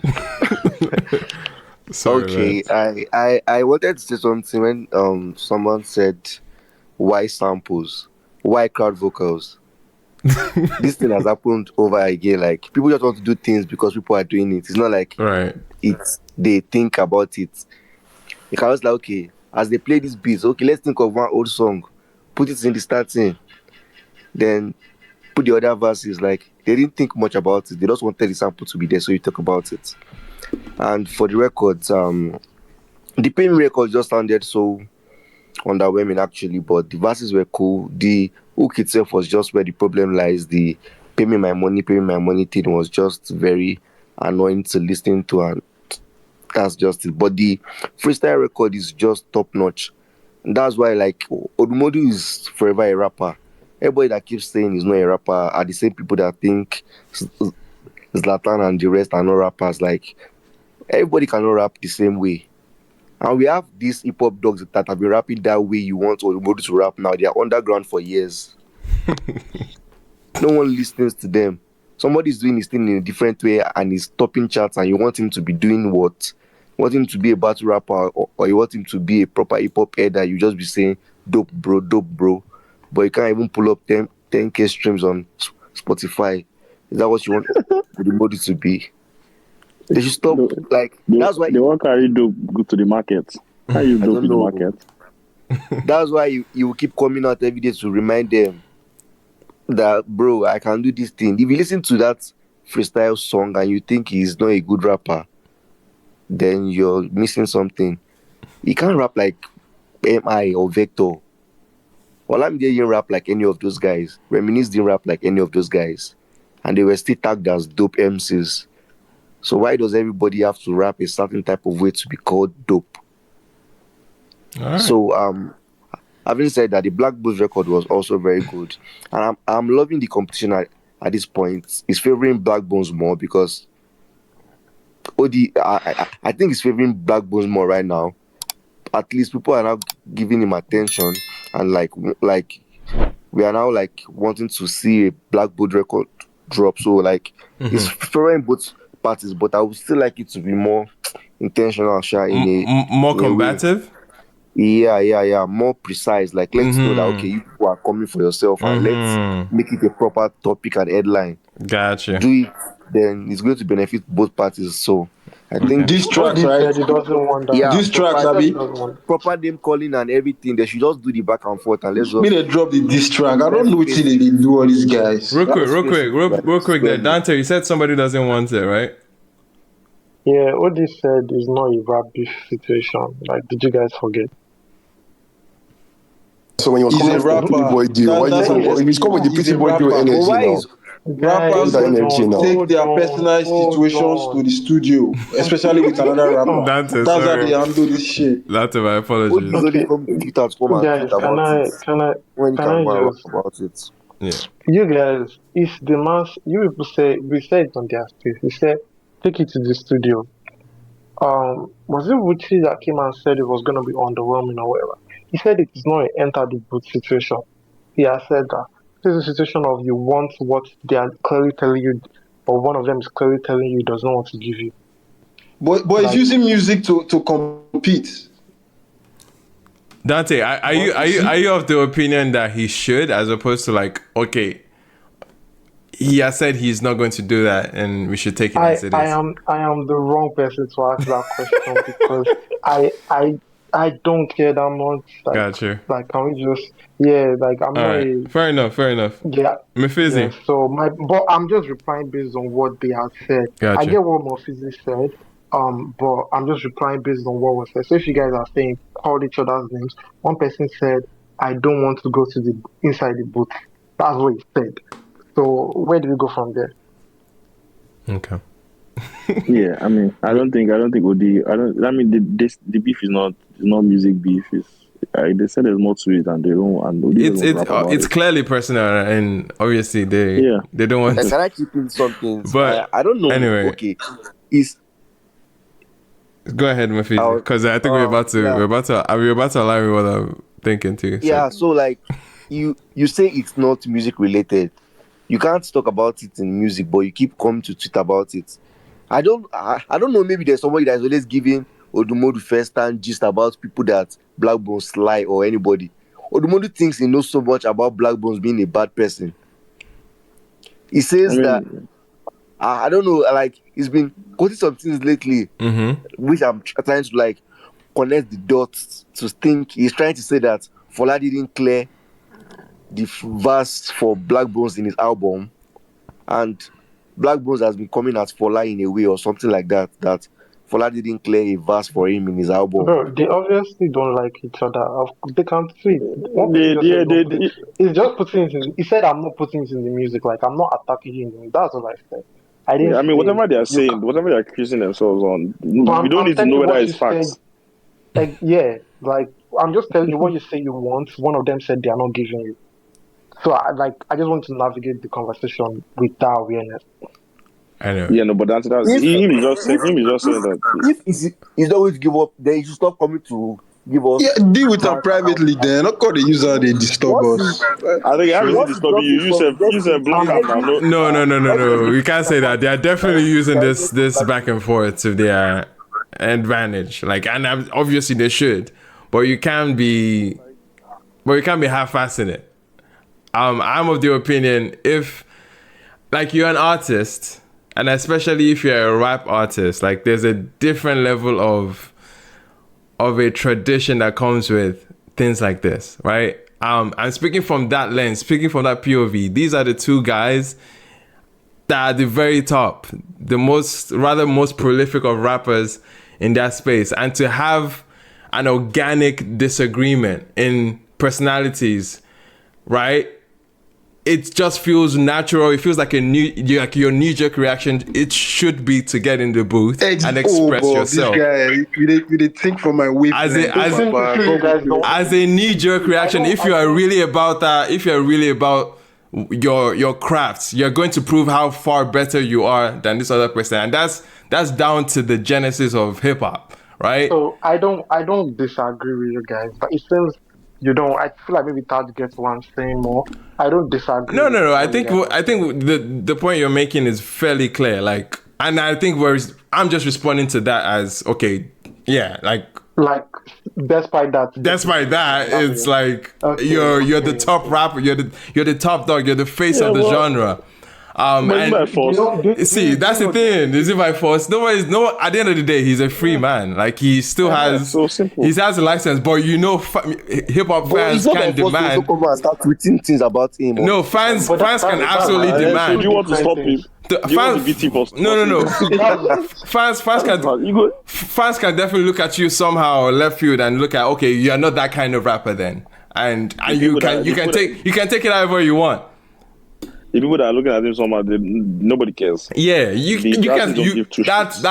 that's fair too. At the end of the day, nobody can care on nobody can care on either side. Nobody can care on either side. Nobody can care on either side. But yeah, nobody cares, man. See, these niggas that do what they want to do, they are usually benefit their music and they're selling their music. Anybody that wants to have their own personal, this is hip hop, why blah blah, nobody says, man. Like I think those guys it might be beneficial to whoever is going to lose in the end to stretch it as long as possible. Mm-hmm. That's another angle. Yeah. But to say nobody cares, to say nobody cares, the people that actually want to see that kind of interaction for their artistry, because this kind of situations get a different side of a rapper, and people want to explore that. So some people can care for that. And at the end of the day, it's bottom line is their decision to make. It feels like somebody was ready for it and the other person was not. But it is what it is. That would be telling. That alone would be telling. But then it seems like but one can be ready because he wants to cop out of the real life issue that they have. And it can be addressed on the record. And it can be addressed on the record, man. It's all down to creativity, bro. Bro, there's real life issues, man. Sure. Rapping is not fixing real life. If you kill my friend, who cares about whether you rap? Okay, it's not that. But that's not what's happening here. That's not what's happening here. Pick up the phone and call the nigga or sort your shit. That's not what's happening here. But anyway, we have some speakers that haven't gone yet. I don't think. Okay, yeah, I think everyone has gone. But Fusi, what are you saying? Yeah, man, have fun now. So, with the whole, I just want to talk about the deal and the deal. Yes, the deal part. Yes, you mentioned that. Yeah, so like, I would say I'll start with the 2 a.m. one, right? It was a good track. If you listen to Odumodublvck back in the days when he was doing his freestyle on YouTube and something like that, that's what related to me when it comes to that 2 a.m. Like that was like Odumodu going back to his rapping days, back in the days when he was singing, like, I can't remember the time, but like when he first started, there's some rap songs that you listen to on YouTube that you see Odumodu, I'm like, oh yeah, this reminds me of the old OD when it comes to rapping, right? Because a lot of people don't actually know where OD started from when it comes to the rapping. So people have been saying that Odumodu cannot rap. He can rap. Like if you listen to his old stuff before the pop era, right? He was giving us some drill rapping. Like guy was rapping hard. Like that's why I started fucking Odumodu from his old shit. I'm like, oh man, this guy is fucking hard, bro. So that 2 a.m. track, it gave me that kind of vibe. Also like the Odumodu of back in the days, man, when he was rapping drill beats and everything. So that record was very good. But when it comes to the Pay Me record, right? This is my own thoughts. I won't lie to you. I feel like that guy listened to your space with Benson. You know the whole conversation about how Fikon came about, pay me my money. And I'm just like, I'm looking at the whole P. I'm just like, thank God Rema is not a rapper. Odumodu should be thanking God that Rema did not become a rapper. Because if you listen to Rema's verse in Fikon, that part, that's what you call rap. Like, is that rap? I don't know. Maybe that's rap. I don't know if you want to call it rap. Look at the way Rema came in that track. Pay me, like the way he came in that. I listened to the one that Odumodu them listen to. I'm like, oh, this guy, that song, man, nah. You don't really hit him, man. Like, Odumodu should just thank God. You rap sin, should just thank God. Say Rema no be rapper because Rema was a rapper. I'm sure Rema had that confidence. No, Rema is a rapper. Rema is a rapper. It's part-time. But his songs recently hasn't been in that direction. But I feel like that doesn't stop him from being a rapper. No, but I'm not saying that if Rema was Rema actually was in the rap scene, right? Full time rapper. Yeah, you can call these guys out. Rema is the kind of person that he'll call you out. All these childish games. I feel like Rema has that personality, has that aura. He'll call you out in his music, man. From that Fikon song, the way they just told him say, when someone they owe you money, sing it and call people out in the music. You know my favorite line in that verse, yeah. You won't give me advice. I'm saying, bro, like you get call for you. You got fake dreads, but you want to give me advice about patience. Are you making sense? I know who that shot was at, but we'll keep it. We've had this conversation, guys. That's yes, I'm looking at it. I'm like, I'm looking at it. I'm just like, bro, like, man, that song was just on. I won't say underwhelming, but like, it was not the best track of. I didn't like the track to be honest, with Stormzy and Zlatan and everything. I didn't really like the whole vibe. But like, the other people have said about Blaqbonez. Blaqbonez is a lyricist. Like, Blaqbonez actually listens to. I feel like Blaqbonez is a real hip hop and rap head. Like when it comes to rapping, I feel like Blaqbonez listens to rap, like from time. Like he actually loves that industry. So when it comes to rapping, that song, man, Blaqbonez, big ups to you, man. Like when it comes to rapping and understanding the hip hop industry in America, I think Blaqbonez, you know, I think he loved that industry when he was younger. If you see the song with Lil Chris, he has done a couple of collaborations, right? It's like Blaqbonez actually likes hip hop when it comes to the rapping and everything. So that Everlasting Taker, beautiful song. The Pay Me Money, that song, and when I listen to the first, I'm just like, I'm not going back to this, man. Odumodu's lingo sometimes is always similar, like the pattern of how he raps is very, very similar in so many songs. Like that song now, for example, if you listen to You Know Soko, You Know Fuck, if you listen to some of his songs on his album, he has the same, like, kind of style that he keeps on using and the same, I don't know how to put it, but like, yeah, man, that song, like I said, Odumodu just thank God that, you know, Rema didn't become a rapper because Rema was in this game. Odumodu for not day anywhere. Because Rema will kill him, man, to be honest. And back to my point, right? And you guys are saying that OD said he doesn't want to fight Blaqbonez. When he came out on social media and made a video calling out Pretty Boy Dio, give the same energy to Blaqbonez now. You came out, you are saying cho. You are coming at Dio because Dio is a quiet guy. You don't know he talk too much. You don't want beef people. That's how Dio's personality is, right? You came out, your own nigga that was with you before, you called him out now to do song about Blaqbonez. You're saying you don't want to do the battle. Come on, if you want to come out correct, bring the guns blazing, but let's see what's happening. You're saying his personality issues. And why you come on social media, make video, they call Pretty Boy. That thing to now, I must say that Pretty Boy Dio did not fire that guy back. I'm telling you, man, I'm like, yo, there's mojo, you have a crew, Chop Life, Kofi, destroy anti-world gangster. If they were actually serious, they go destroy those guys. I tell you, Mojo, Pretty Boy, Dio, they have their clique. They go destroy that team. But Dio took the other route, and I seen that he's having a song with Blaqbonez. So I can't wait to see what that record, what happens on that record. Because Dio, they expect a lot from you, man. You're still in the game. People don't forget you, but we still respect your music. Pretty Boy, Dio, I love you, man. All right, appreciate that, Pussy. Real quick, man. I guess, yes, speaking to the Dio situation, I think Fusi is making some fair points in how Odumodu interacted with Dio versus how he's interacting with Blaqbonez.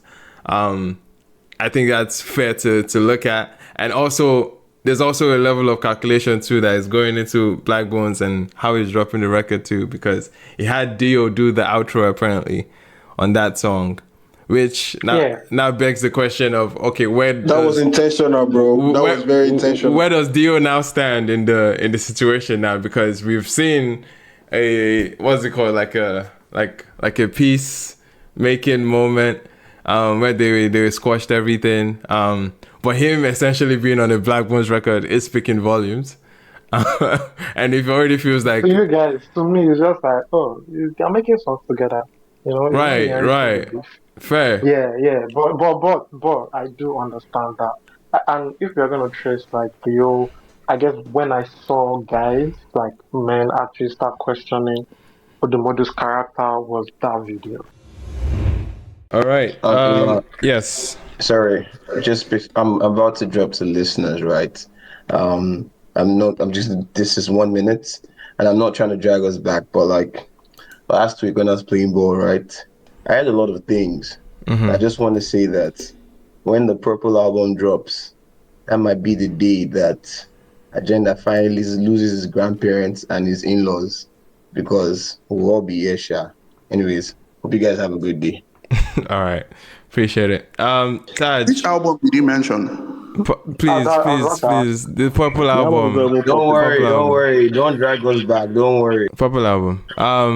Anyway, Taj, real quick, and then we have a new speaker, Pato, just to wrap things up. I think we spent a generous amount on this too, and producers in the back end are pushing me. Sorry, what? I didn't hear the last part. Anyway, go ahead, Taj. Wait, can you guys hear me? Yeah.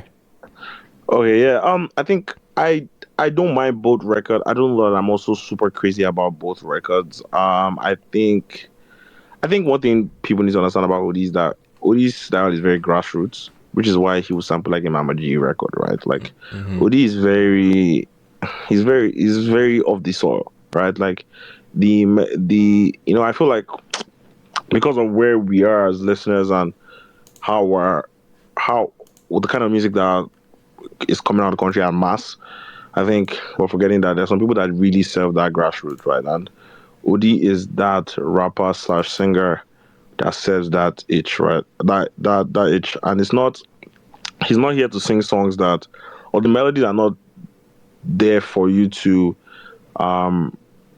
take as like and again, like there's a way we would see it as more prolific because it doesn't sound cool. Odi is not. Odi is definitely from a different cloth than a Blaqbonez. You get I don't know that Odi seems like he grew up listening to more Duncan Mighty than listening to foreign like trappers or you get like he imbibed a lot of the local essence of Nigerian pop culture, right? And that is what he pours back into his music, right? Which is why once again it's a Mama G sample. Even listening to Awuke, listening to sorry, not Awuke, sorry, Fonz.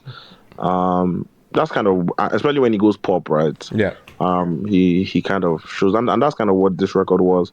So then again, I know on Twitter Odi is not a music genius on here, that people don't regard him as that, but I think if you go to the street, just go to the average, like to not I don't say the average because that sounds weird, but the everyday Nigerian, like they rock with what he has to put out. Because I grew up in the southern part of Nigeria. Right? I know how important Duncan Mighty was to those people there. That is what a record like Pay Me Would That Pay Me My Money. It might sound like Nigerian rhymes to you, but that is what people grew up on. That's that flow that people grew up on. That is that melody that people grow up on, and there's a reason why he has the spotlight, because he speaks to those people, right? While Blaq is doing cool music, he's making music, he's being a sonic bender, he's bending a lot of things, and it's great, right? Once again, they're both serving two different sides of the coin. I think as a Nigerian artist, it's pretty evident which one will sort of win, even though on Twitter it sounds like everybody hates the record here. Everybody hates Odumodu on Twitter, but Odumodu is the most successful one. So it makes you wonder that we are all in this little bubble of what we think is great music. Yeah. But you have to understand that what a country of 200 million Nigerians refer as great music is bigger than what a space of 48 people refer to as great music. Right. So I think they're saving both. I don't care for the beef. Maybe because I'm not a core rapper, I don't care for the beef. I think Odu feels like he has more to lose by entering that rap beef. Blaq is a battle rapper, so that is what exactly he feeds off. Odi is not a battle rapper. Odi is just a rapper, right? And I actually believe Odi is a battle rapper too. Because he kind of took off from a beef. Maybe back in the day, but I think Odi right now is in a space where he wants to make great music. Yeah, it's possible. And I know it's part of the things where I speak about when we are talking about the Seyi Vibez P and we talk about the artists and what do you care about? Like, do you care about this music thing for real? Why are you doing it to impress yourself and as an ego trip? Being around Odi, I know that he's thinking very far with this music, which is why even though he's dragging this rap beef, I know why he will not do that rap battle, but he would actually keep dragging on Twitter because he just wants to keep being in the conversation because it serves a higher purpose. It serves a bigger goal for him, right? And that is what. And once again, it's not like he hides it; he says it. But even though we try to act like we don't know this, but Odi is like, bro, like niggas will see Odi and he's typing a storm and it doesn't look like he's typing a storm in person. Like he's just there, like he's joking about something else. So you have to understand that he's serving a higher cause in this music, right? And he knows that for him at least, he doesn't regard all this rap beef and I don't say rap legacy because at the end of the day, he still owns, like, once again, the nigga dropped a rap record and dropped a pop record. He still has hip hop as a game. Like, you can also not deny that he's a rapper or he doesn't carry the essence of rapper because he decides to not rap battle somebody that he obviously feels like he has more to lose in that situation, right? But yeah, once again, as for Blaq, I think Blaq is, like I said, he's bending a lot of sonics. He's creating something very interesting. I don't know that it is specific enough to stick or for people to care about at large. OD on the other hand is creating something will stick for OD because he represents the people, right? I think Black right now is making very cool music, but I don't know that it's representation of where he's from, or I'm not hearing the real essence there at all. Like it's the whole local rappers versus non-local rappers piano, I feel like to an extent, that the whoever represents us sort of always wins. And once again, OD is also still a rapper at heart, so but yeah, that's just my take on the music. Both songs I don't think I'm crazy about both songs in general, but if I'm to bet on anything doing better, I think I'll bet on Pay Me just doing better. Obviously, it also has bigger features on it. Right. But then again, that you see that Pay Me, more like it just it's a melody that for some it to be annoying, but for some it just sticks. It's memorable. It's nostalgia. It's all of that, and that always works. That always wins. So yeah, and I can just tell that the album and I can tell the difference in direction from The Machine Is Coming and The Machine. I think this is going to be more music heavy. Like that, The Machine Is Coming really felt like a mixtape. They threw a lot of things out there, but I think for this one they're carefully curating the music, more calculated, at least to an extent. Or at least they're coming off like that. So right, all right, and we should be expecting Pay Me in the Machine. Yeah, I want to believe that's part of it. Like now, there's another song that is in the grooving song. Like bro, like yeah, OD is making like Nollywood melodies. Like these are Nollywood, grassroots, South. Like hear that grooving. Like bro, I heard the Davido's verse on that. That song, I can bet any dollar that is gonna go. Yeah, and the bounce is hip hop. Of course. Have you heard this snippet? Yeah, man? I heard a snippet. Bro, the OBO verse is nuts. Yeah. Right. And then he will probably speak about how Perez is top 5 writers of all time. Because I think that's a Perez written verse. Sorry, wait. There's another. But what do you think about the release that he did in Toronto? He did some release songs in Toronto. What do you think about those songs? He did Bombastic Element. Yeah. It's cool, high energy. I heard the record, the rehearsals. I went bonkers live. We'll see how it goes. But if anything, I'm betting on that Davido record. That song sounds insane. And the verse that OBO cooked up there, well, once again, him and Peru, because I just know a Peru verse when I hear what. That verse is nuts. And, but the chorus exactly is like this payment. So he has that melody that you come on to and people will say this is annoying, but it's familiar. It's what you grew up on. So yeah. That's OD. That's OD for you. Sorry, I just wanted to I'm not taking anybody's time, but there's another snippet again I also heard, which is totally different from what I just made mention of, and it's called Heavy. In fact, I can't even really call it the snippet because it was like the entire song. Did it drop today? I don't know if you saw it. One of the big blogs posted it like 16 hours ago, but I just got to see it a few minutes ago. But it's another snippet entirely. But it looks like it's an entire song, to be fair, because the snippet it does not end. But this one, they posted the entire song. I will look for the link and probably just share it on the space here. But yeah, I just wanted to just chip that in. Okay. All right. Appreciate it. We're about to wrap up the convo for OD and the Blaqbonez because we spent a good amount of time. I know we had one speaker, Pato. What's up? Hi. Hello. I'm good. I was just thinking if I could just play my song for everybody. Just get me up. Unfortunately, we don't have time for that. And we don't have setup for playing music. But if definitely you like to plug your stuff, you can leave it on the Jumbotron for sure, man. Yeah. I think this is my first time of joining this thing, so I don't. Yeah, for sure. Like if you wanted to join, you can join the conversation and then plug your stuff that way. Like if that's how you want to do it, I think that's a better way to do it. Just like you're steering the conversation totally away, so it's going to be a much jarring reception for it, as opposed to like joining the conversation. Just a little piece on how to navigate this space. But appreciate you though. Definitely plug your stuff up here, so we can see you and stick around for sure. And add to the conversations when you can. Appreciate it, bro. Anyway, we can move on quickly to the next new music because there's tons of new music that dropped over the last 2 weeks. Did we speak about Shoday yet? Shoday Kilo Day. Magic's also dropped. Has everyone shared their thoughts on those records? We mentioned Shoday, but we haven't spoken about Shoday. Yeah, we didn't get to last week. But yeah, man, how's everyone feeling about Shoday, Kilo Day? Yeah, man. Can I start? Yes, go ahead, Lost Boy. Okay. But I want to ask a very important question. Sorry to direct, but when are we going to close this space so that I can say what I want to say before I go? Just ask your question, bro. That's my question. We don't know. So we need to keep a timer so everybody is aware. Not that we'll be keeping our thoughts in our head. Lost Boy, the space is closing in 10 minutes. Say what you want to say. Now, I want to say that Pokuli is very, very important to the Afrobeats culture. Yes, Pokuli is very, very important because I personally like Shoday. I from his records like last year, I really, really enjoyed it. Then with the one with Iron Mouth, Casablanca, that was like a beautiful record also. So when I heard the snippet of the song, I was like, nah, I'm there. And when I now heard the backing vocals of Pokuli, I was like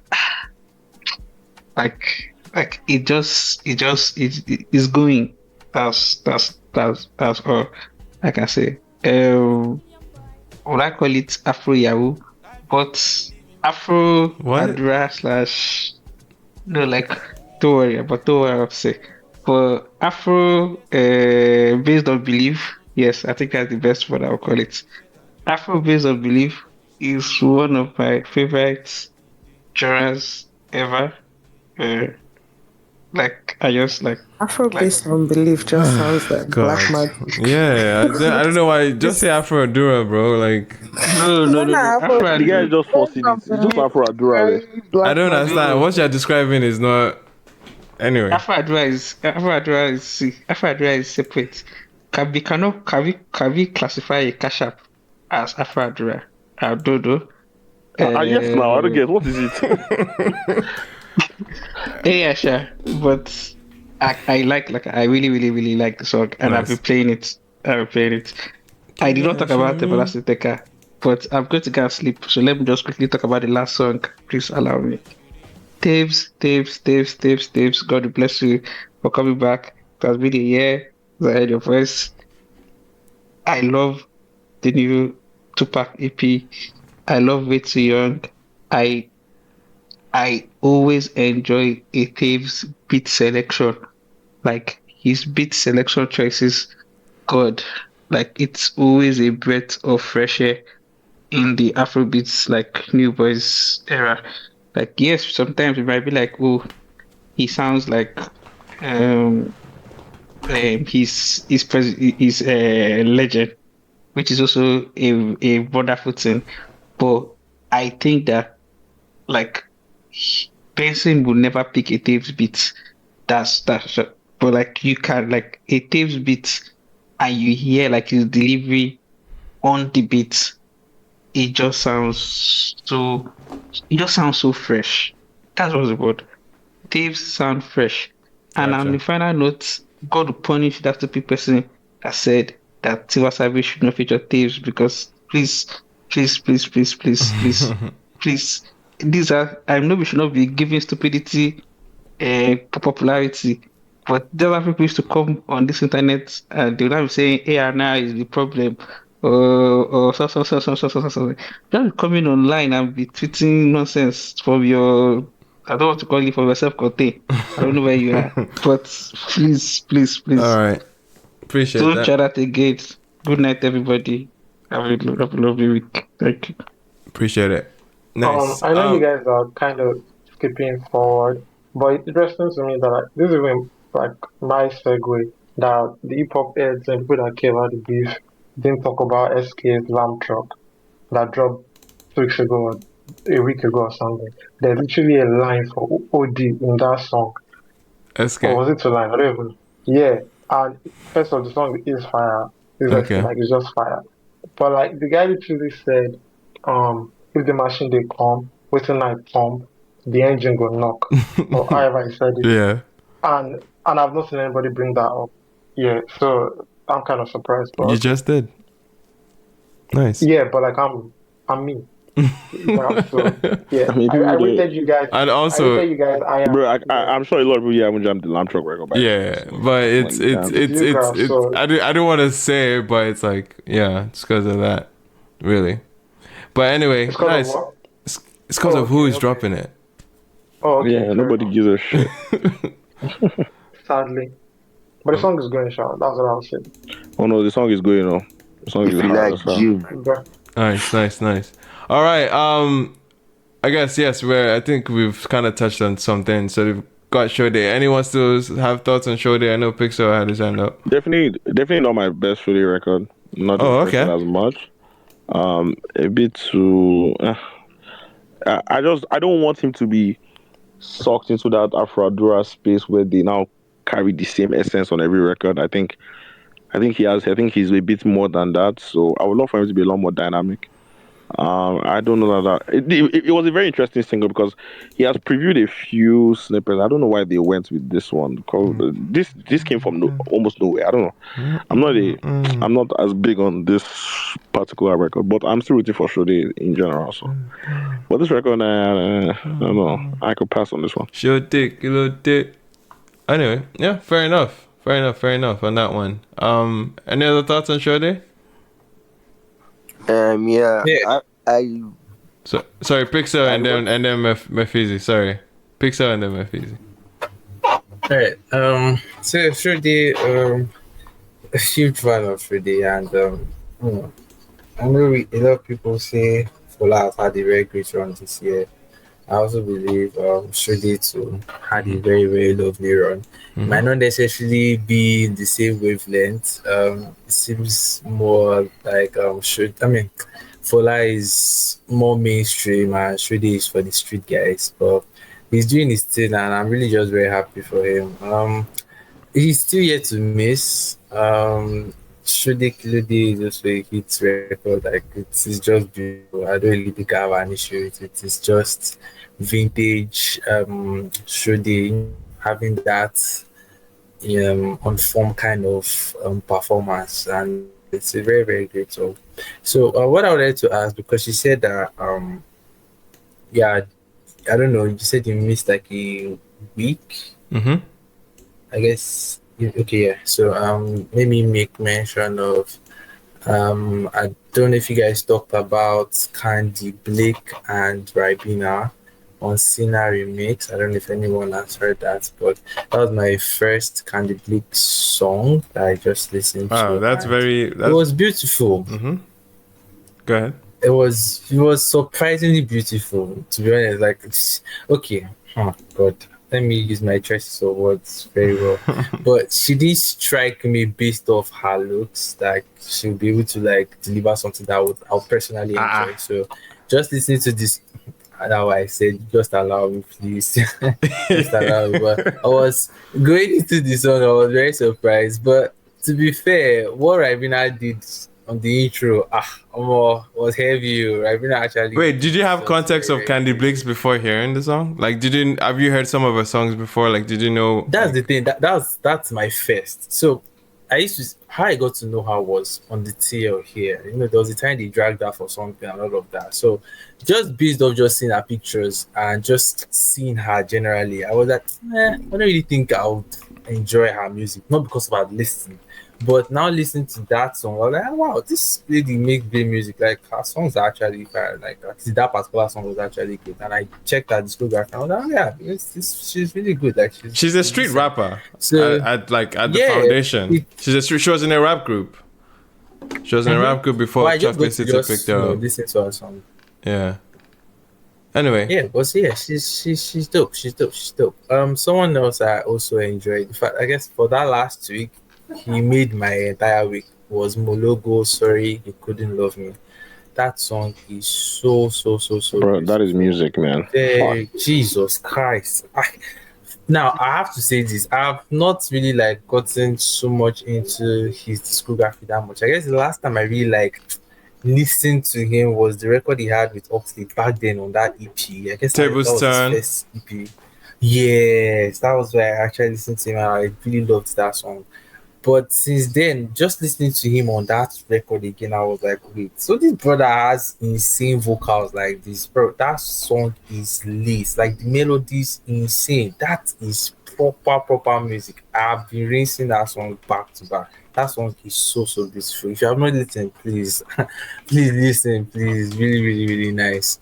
Who else? I don't know if you guys were able to talk about the Chocolate City freestyle that dropped. Oh yes, that happened. One thing, okay, let me just say this. There's a lot to catch up on. And this is my own observation. Yes. Okay. Now, as much as I really love Blaqbonez as a guy and an artist, as a rapper, this thing where he seems like he has no place in when he's with them MI, them the big guys. Yeah. Let me just try and paraphrase it. Like where he leans so much on his melodic side rather than his rapping on like proper rap records. It's because like when I listened to the cipher, right, and I heard this verse in comparison to the others that dropped their own verses, I was like, it just looks like everybody's coming out with like heavy bars and it just did the own thing and just left. There was nothing much to really hold on to. It was kind of the same feeling, but this one it was worse because like everybody just dropped like fire pick verses and drop bars, and you came in and started doing your singing, and I was like, first, like why? Like it just seemed like he just killed the entire adrenaline and momentum that was there. Though he later switched back to him rapping towards the end, but it just disconnected me when he started doing that melodic thing. I was like, everybody's dropping bars, everybody's rapping. Like, why now are you now deciding to do your singing? I know he wanted to bring variety, I guess, but it just felt somehow. But overall, that was actually a very enjoyable rap song in general. That was a very beautiful one. And anyhow, MI, Ice Prince, those guys, those guys are top. They're forever takers in this, really. Okay. What else again? Who dropped? Okay, I guess that's all for. Okay, Kimadi dropped last week. Yeah, it was a decent record. Decent. I don't really think it was that much, to be fair, but yeah, it was a decent record. Another person who had so sorry I'm taking time. I just want to wrap everything up.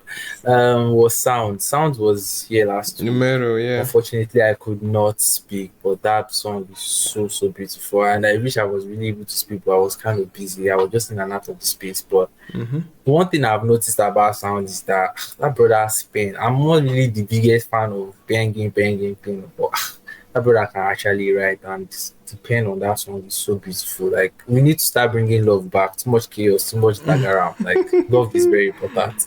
So yeah, I actually love the song.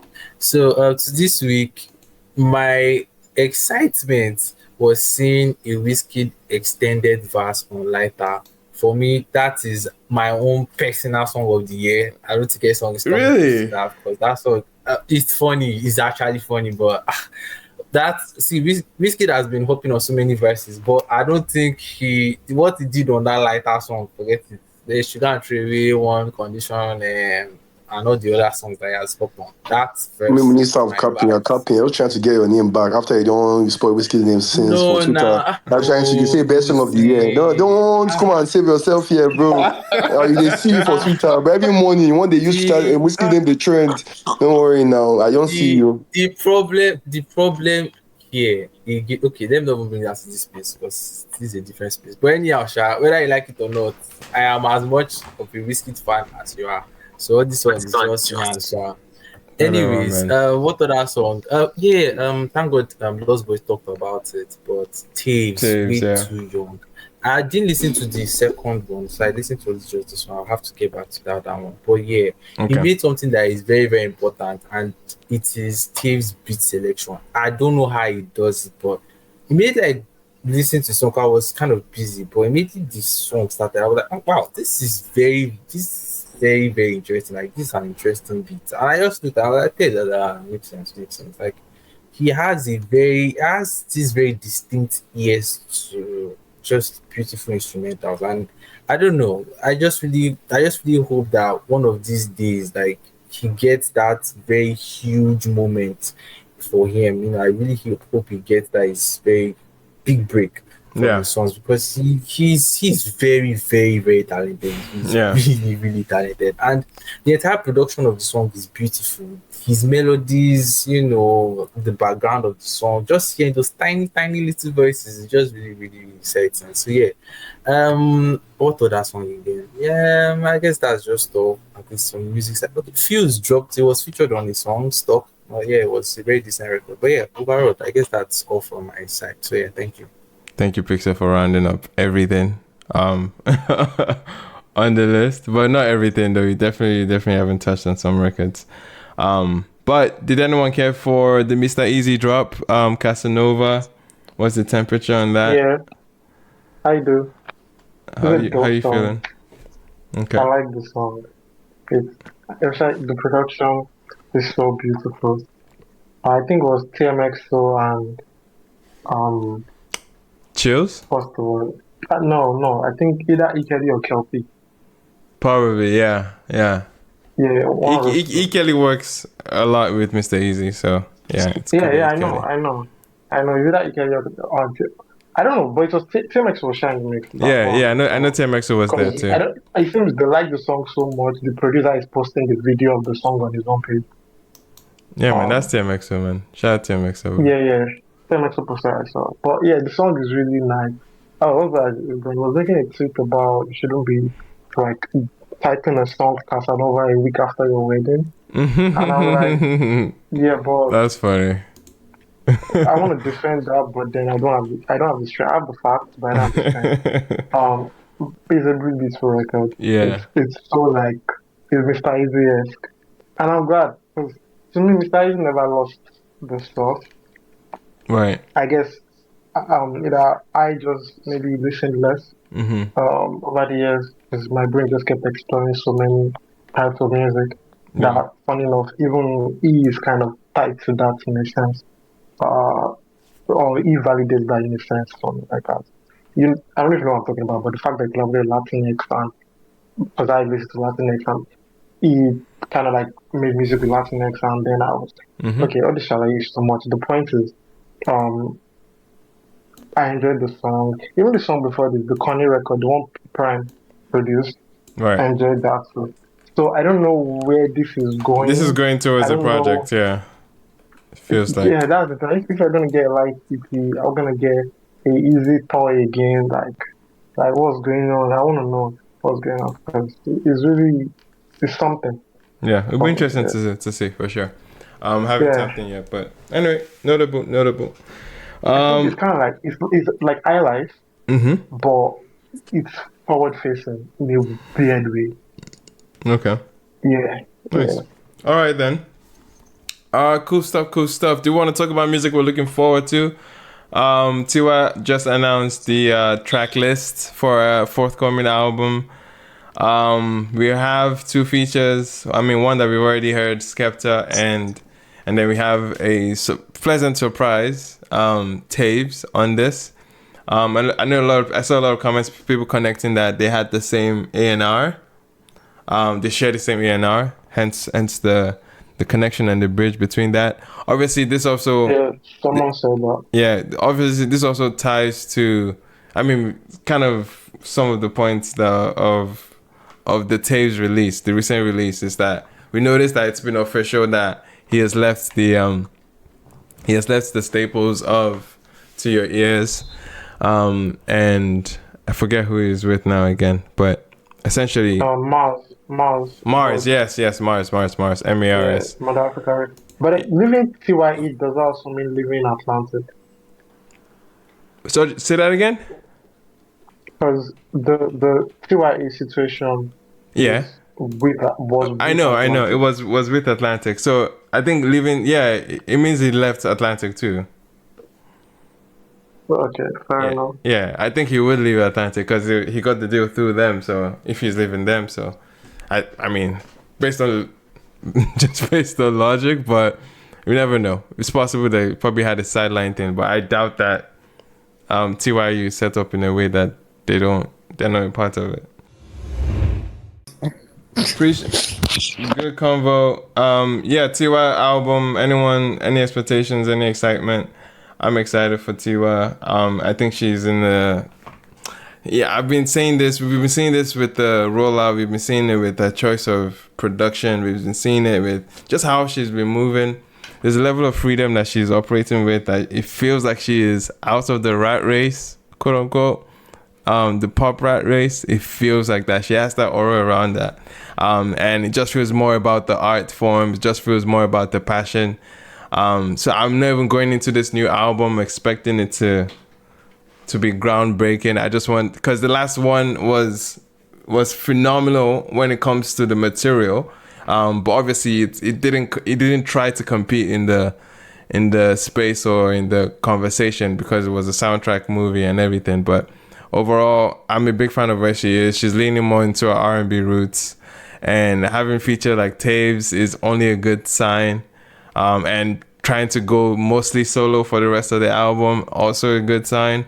I'm excited for it just from an R&B like perspective, especially wanting to see more, see her explore that side a lot more, because that's her first love. That's her entry point into music. Those are the roots. That's her entry point into music. So it's just nice to see her kind of like dial it back and revert back into that from a passion standpoint. So I'm looking forward to it. Sorry, Dario, you were saying something? I said she really started from there because I remember she started out writing for R&B acts and all of those things. Background vocals for Fantasia. Went on X Factor. Did the whole R&B pipeline. Like, she's an R&B girl down to her core. Yeah, so it'll be nice to see that side more. Yeah, but have you guys heard about Shoday Camp? I have the. Oh yes. They just announced. Look at the people you're asking. Belema, did you hear that Shoday Camp? It's called African Magic or something. Belema, did you hear that Shoday Camp dropped? Announced the. I didn't hear. They didn't drop, but like. Sorry, they did drop. They announced it. They just had the listening. They had a listening party. Yeah, they had the listening. Yeah. It was cute. It was very cute. The album's coming. And did you hear it? Don't ask me these questions. I'm sure Belema They're still doing Why should we not ask you? You said it was cute now, so we need to know. I said the listening party was cute. Don't ask me any questions. This is a bad sign. I was gonna say that they're doing there are gonna be a couple more palm wine sessions, so I know like that's kind of a big thing that they mentioned before announcing this album, was the whole kind of getting back to the roots of why they started palm wine in the first place. So I'm excited to see how the rest of the year goes. I'm excited to hear the album. Wait, so with everybody. Sorry, I'm kind of confused. Are you saying they're having like the event and not necessarily going back into like having like the palm wine, like adding to the palm wine series? Is that what? I believe, even on a personal note, I believe palm wine series, there's been enough palm wine series. Yeah, I think it's been retired. As far as the event goes, like getting back to the roots of why they did it. So if you notice, like this year they're not necessarily calling it palm wine fest. They're calling it palm wine sessions, because they're going back to the roots of how the sessions first started. Like they were smaller, they were more intimate, they were very like down to the music. And so I think that's gonna reflect for sure in the album. Nice man. I'm excited. I'm excited, man. The album's called African Magic. which is such a fucking Which I'm so grateful. No more palm wine. It's such a cool title though, because I can already see which direction, which angle they're coming from. They're coming from the literal sense of African magic, or could it be a double entendre with like movies and drama or something? You never know, but we'll see. It'll be interesting to see which angle they're coming I from. was waiting for someone from to that bring title. this up at some point. Yeah. Because right before this, I was watching Tech's interview with culture custodian. Yeah. So I'm halfway through that. I don't think I have heard a story with that much nuance ever. Yeah, like, and I wonder if after Izon they're gonna do one with those two. That'll be interesting to see. I mean, I think like for the goal of that specific show, it wouldn't make sense for them to do that. But Tech is he's that guy. He's dipped his hands into everything. From film to music to business. All of that. So it's awesome.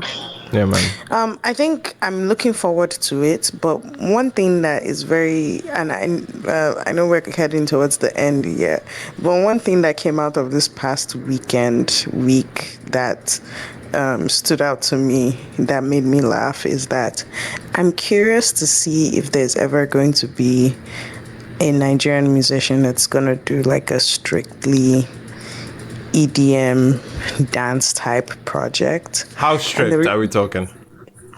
Strictly, very strict. Because there's Kalo for you, but I infuse all the Nigerianness into it. But and the reason why I brought this up is because this week I've seen 1,000,001 variations of tweets of people realizing that like there's a huge rave house community in Nigeria, especially in Lagos, and first of all, not understanding it, but also having so many comments about it. Yeah. And I think part of it had to do with the fact that group therapy was this past week. And so it was very funny to me because I remember... Yeah, and they sold out of tickets, And I remember somebody tweeted something that along they got the fake lines tickets? of like...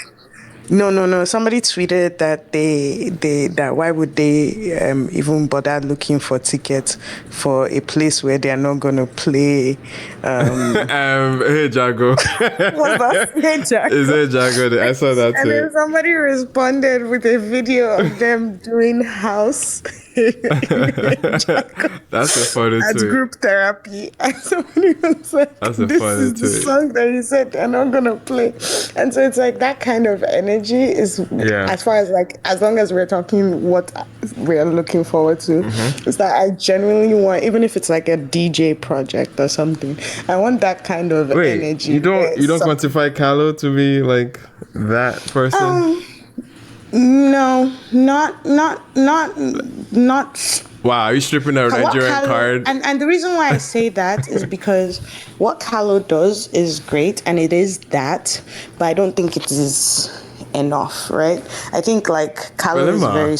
She got nominated at the Grammys for the reason why I say it is not enough is because we're talking to a very like Nigerian landscape, right? And so it's like I love Kalo. Oh, I see what you're saying. So somebody that is from a Nigerian like somebody should come and make audience, Jago, but as like you see what I think it's Bloody Civilian that can pull that off. Yeah, maybe a Bloody Civilian can pull that off. I think Bloody can pull it off because she already has elements of that in the music. Right there. I know SARS, of course. SARS has done other variations of that too. Yeah, he has done variations of that, but like I want to hear. Yeah, SARS is a producer. Yeah, I want to hear a project like that before the end of the year, hopefully. So that's what I'm looking forward to. Fair enough. What about this guy now, Mr. Blue Hair? You know, releasing an album. Mr. Blue Hair now. Why do you call him Mr. Blue Hair? Are you talking about Asake? Asake and SARS could give that album. Could give you that album. No, that's hilarious to say that. Anyway, Wiz and Young John, the snippet is out. It's cute. Anyone hear it? I heard it. It's very cute. I've not made sense of it yet, but I'm waiting for the record. It's cute. It sounded very much like a Young John record. Yeah. Anyway, we will have the Young John conversation, man, because I've been hammering on that P, man. I know seeing him next side by side by Wiz will definitely be noteworthy. So I'm excited of their link up. Man. Cause, bro, I'm curious who's gonna take the hook. Like, who's gonna be in charge more? Cause those are two maestros. Wasn't already saying the soft that is the title of the song in the snippet? Okay, I haven't heard the snippet yet. So anyway. Yeah, but I don't think Wiz is taking the hook. I think Young John, any Young John record, man. I've heard the snippet, but in the snippet he doesn't you don't hear Wiz's parts. Okay. Yeah, you just hear a portion of Young John's part, and it seemed like it was going hard. So, right. I'm excited. All right. I think that's. Can I just say something? I'm about to leave, so mommy, I'm looking forward to, right? I just wanted to say this because I haven't said this since. So I'm privileged to be working with one of the biggest Afrobeat or Afrofusion artists in Canada. Her name is Tine. They signed me on that record label to be her manager. Shout out to Tine. She just reached 500k streams from her first single that released on the album. So if you love, some people say they love women empowerment, they like supporting the women, make sure you check her out. That's not the angle, bro. She's actually fucking dope. She's actually really dope. I think you should definitely lean into that. Tell us why she's good. No, this is what I'm saying. Listen to the music. Like, her name is Taene from Abuja. Came from Toronto, and she's now in Toronto. She's sportsman. Like, she's mad fire. She's dropping an EP. She's dropping an EP in October, and she's dropping another single in September 12th. Right. She was privileged to perform at Fireboy show, Davido show, Odumodublvck, yeah. That was where I got to see her. She's fire, man. Yeah, so make sure you check her out. We'll check out. So yeah, man. All right. Are you sure about that? Just saying it. It's just the way you said it. You they always talk and say you did for the women now. So you guys, and so that doesn't mean I don't listen to the women. That's not how. Anyway, Taina, man, you should definitely tap in. Oh, that's funny. Anyway, guys, speaking of people to tap in or new refreshing names, I came across an artist called Remy Elk. Another ABJ, ironically, man. ABJ to just be chilling out people, but this guy's called Remy Elk. And I came across his EP from the inbox, and I'm a fan, man. I'm a fan of what he has. It's kind of a refreshing and nostalgic angle of, I think, subtle, like early Ajabota or sprinkled with some mix of OD, and some of his penmanship too is now like vulnerable on the side of like a based on belief black magic type thing. He explored some EDM efforts too. The producer that he's tapped in with, his name is Chubby, and the producer produces everything, and those are some very, very like unorthodox, edgy type of bounces that they were able to cook up. And I'm a big fan of this guy, man. And I just got to talk to him a little bit more, and this guy is pretty much at the ground zero at his career. But from what I'm hearing, like, it seems that he has been somewhat seasoned and developed in one way, but he's at such a ground level that he doesn't even have a manager. So it's like, bro, there's talent out there, man, for anyone that wants to really like tap in, explore artists like Remy Elk. They're putting themselves out there, and I think it's worth checking out. I really enjoyed his EP. I was stuck on many records there. There's the Welcome to Abuja record, the one that opens up. Oppose feels like an OD verse is needed on that record. But yeah, man, fun actor I came across. Definitely wanted to bring it up here before we close up. But anyway, man. I saw you tweeted. Yeah, man. And I played the first record. The production was yeah, man. Producer, bro, Chubby. The guy he's already locked in with. It's almost like some Ashake, Magic Sticks, Ruga, Kukuruku type relationship with that producer, because they get each other clearly, and it's fucking dope what I heard. Just like the direction from there was just like clear. Yeah. Like you don't have to really do guest work. Yeah, man. If you don't mind, I want to do some self promotion. Yeah, man, for sure. This is your platform, bro. So fair enough. So like something happened like a while back, but I've just been so busy with work, and I've always wanted to do this because there is a project I'm meant to work on that. As of today, they settled on we should call it a mixtape, but that's like we still a couple months in front. Mad. So a few weeks ago, there's this idea I really wanted to try, which was the title is literally how many songs can I make in a day? That's the title? Yeah, that was the concept. Yeah. And I went on one day, like when I found time, I was like, okay, the title ended up being how many demos can I make in a day? Which ended up being 5. So it was like this situation whereby I was not really overthinking anything. I was not even trying to get the mix to be clean.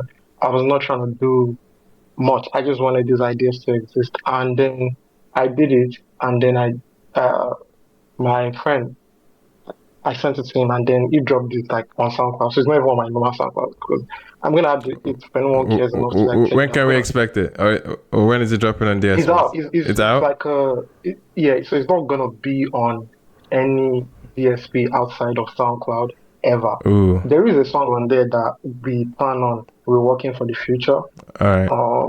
Maybe for the album, but that whole concept was just a decision by they're just gonna go in. And then when I was on a call later with a friend, this is not like a bragging thing. So when you go in, if you have very elite tiers, that is kind of like, oh, you gotta be mixed proper. This is not for you. This is not what I'm doing. But we realized that when we checked the time for the first session project and the last one, we realized I made everything in like 5 hours. So it was that quick and that let's get the idea out. We're not gonna over recover, not gonna over clean, over mix, over anything. And then I now dropped it and shared it with my immediate like Dante Clyde audience and community. And they liked this so much, I was like, you know what? I might as well just share with more people. Yeah, man. Post it in the community, man. Let's get to see it. Yeah, I put the link on the Jumbotron here, but I also put it in the comments. For sure, man. Good stuff. Lots of new music, of course. Appreciate you guys, man. On that note, I just wanted to plug somebody up. His name is Damon Grass. He has a new song. Since we're talking about a new song, it's called Compass. Yes. That's he comes to this space. Yeah, I've seen him a lot. Yeah, he was even here some seconds ago, but I think for sure. I think he's also affiliated with anti-world gangsters and all of that. Yeah, man. I was definitely gonna tap in on live stream for the record, but man. Pompous with jams, right? With jams. I heard it before it came out, and so now that it's out, I'm excited about it. So yeah, man. Hope people give it a listen. Yeah, man. For sure. Appreciate everyone that's able to tap into conversations that we had today. Hopefully we can catch up next week as well. Top 10, new music, everything. Catch up on Wednesday for those of you that would like to listen on the podcast platforms. Appreciate you guys for engaging there. And if you're listening there, please definitely leave reviews on the whichever platform you're on. I forget every time, but we're supposed to be emphasizing that. But appreciate you guys, man. Tap in next week. We out. Enjoy the rest of your week. Oh wait, Belema, any moral of the day before we close out? Belema, are you there? Yes, I'm here. Sorry, I was gonna say I actually have a moral again today. The moral today is that do not talk about somebody's work ethic and how you feel about the work they do. If you cannot defend yourself when they pull up on you, wait, what is this? I feel like I need more context. Odumodublvck. Exactly. Oh, right. Because if you shop for you, wrap your own. Okay. That's all right. Fair enough. Appreciate it. And also, still gospel engineers as well. Another moral. That's another important one. Yeah, Yes. Moving forward, another moral lesson. We need to Someone be left a comment about that, by the way. taking gospel engineers. So, all right, man. I appreciate you But guys, don't you man. think it's a budget thing too? All right, we're not doing this. Appreciate you guys, man.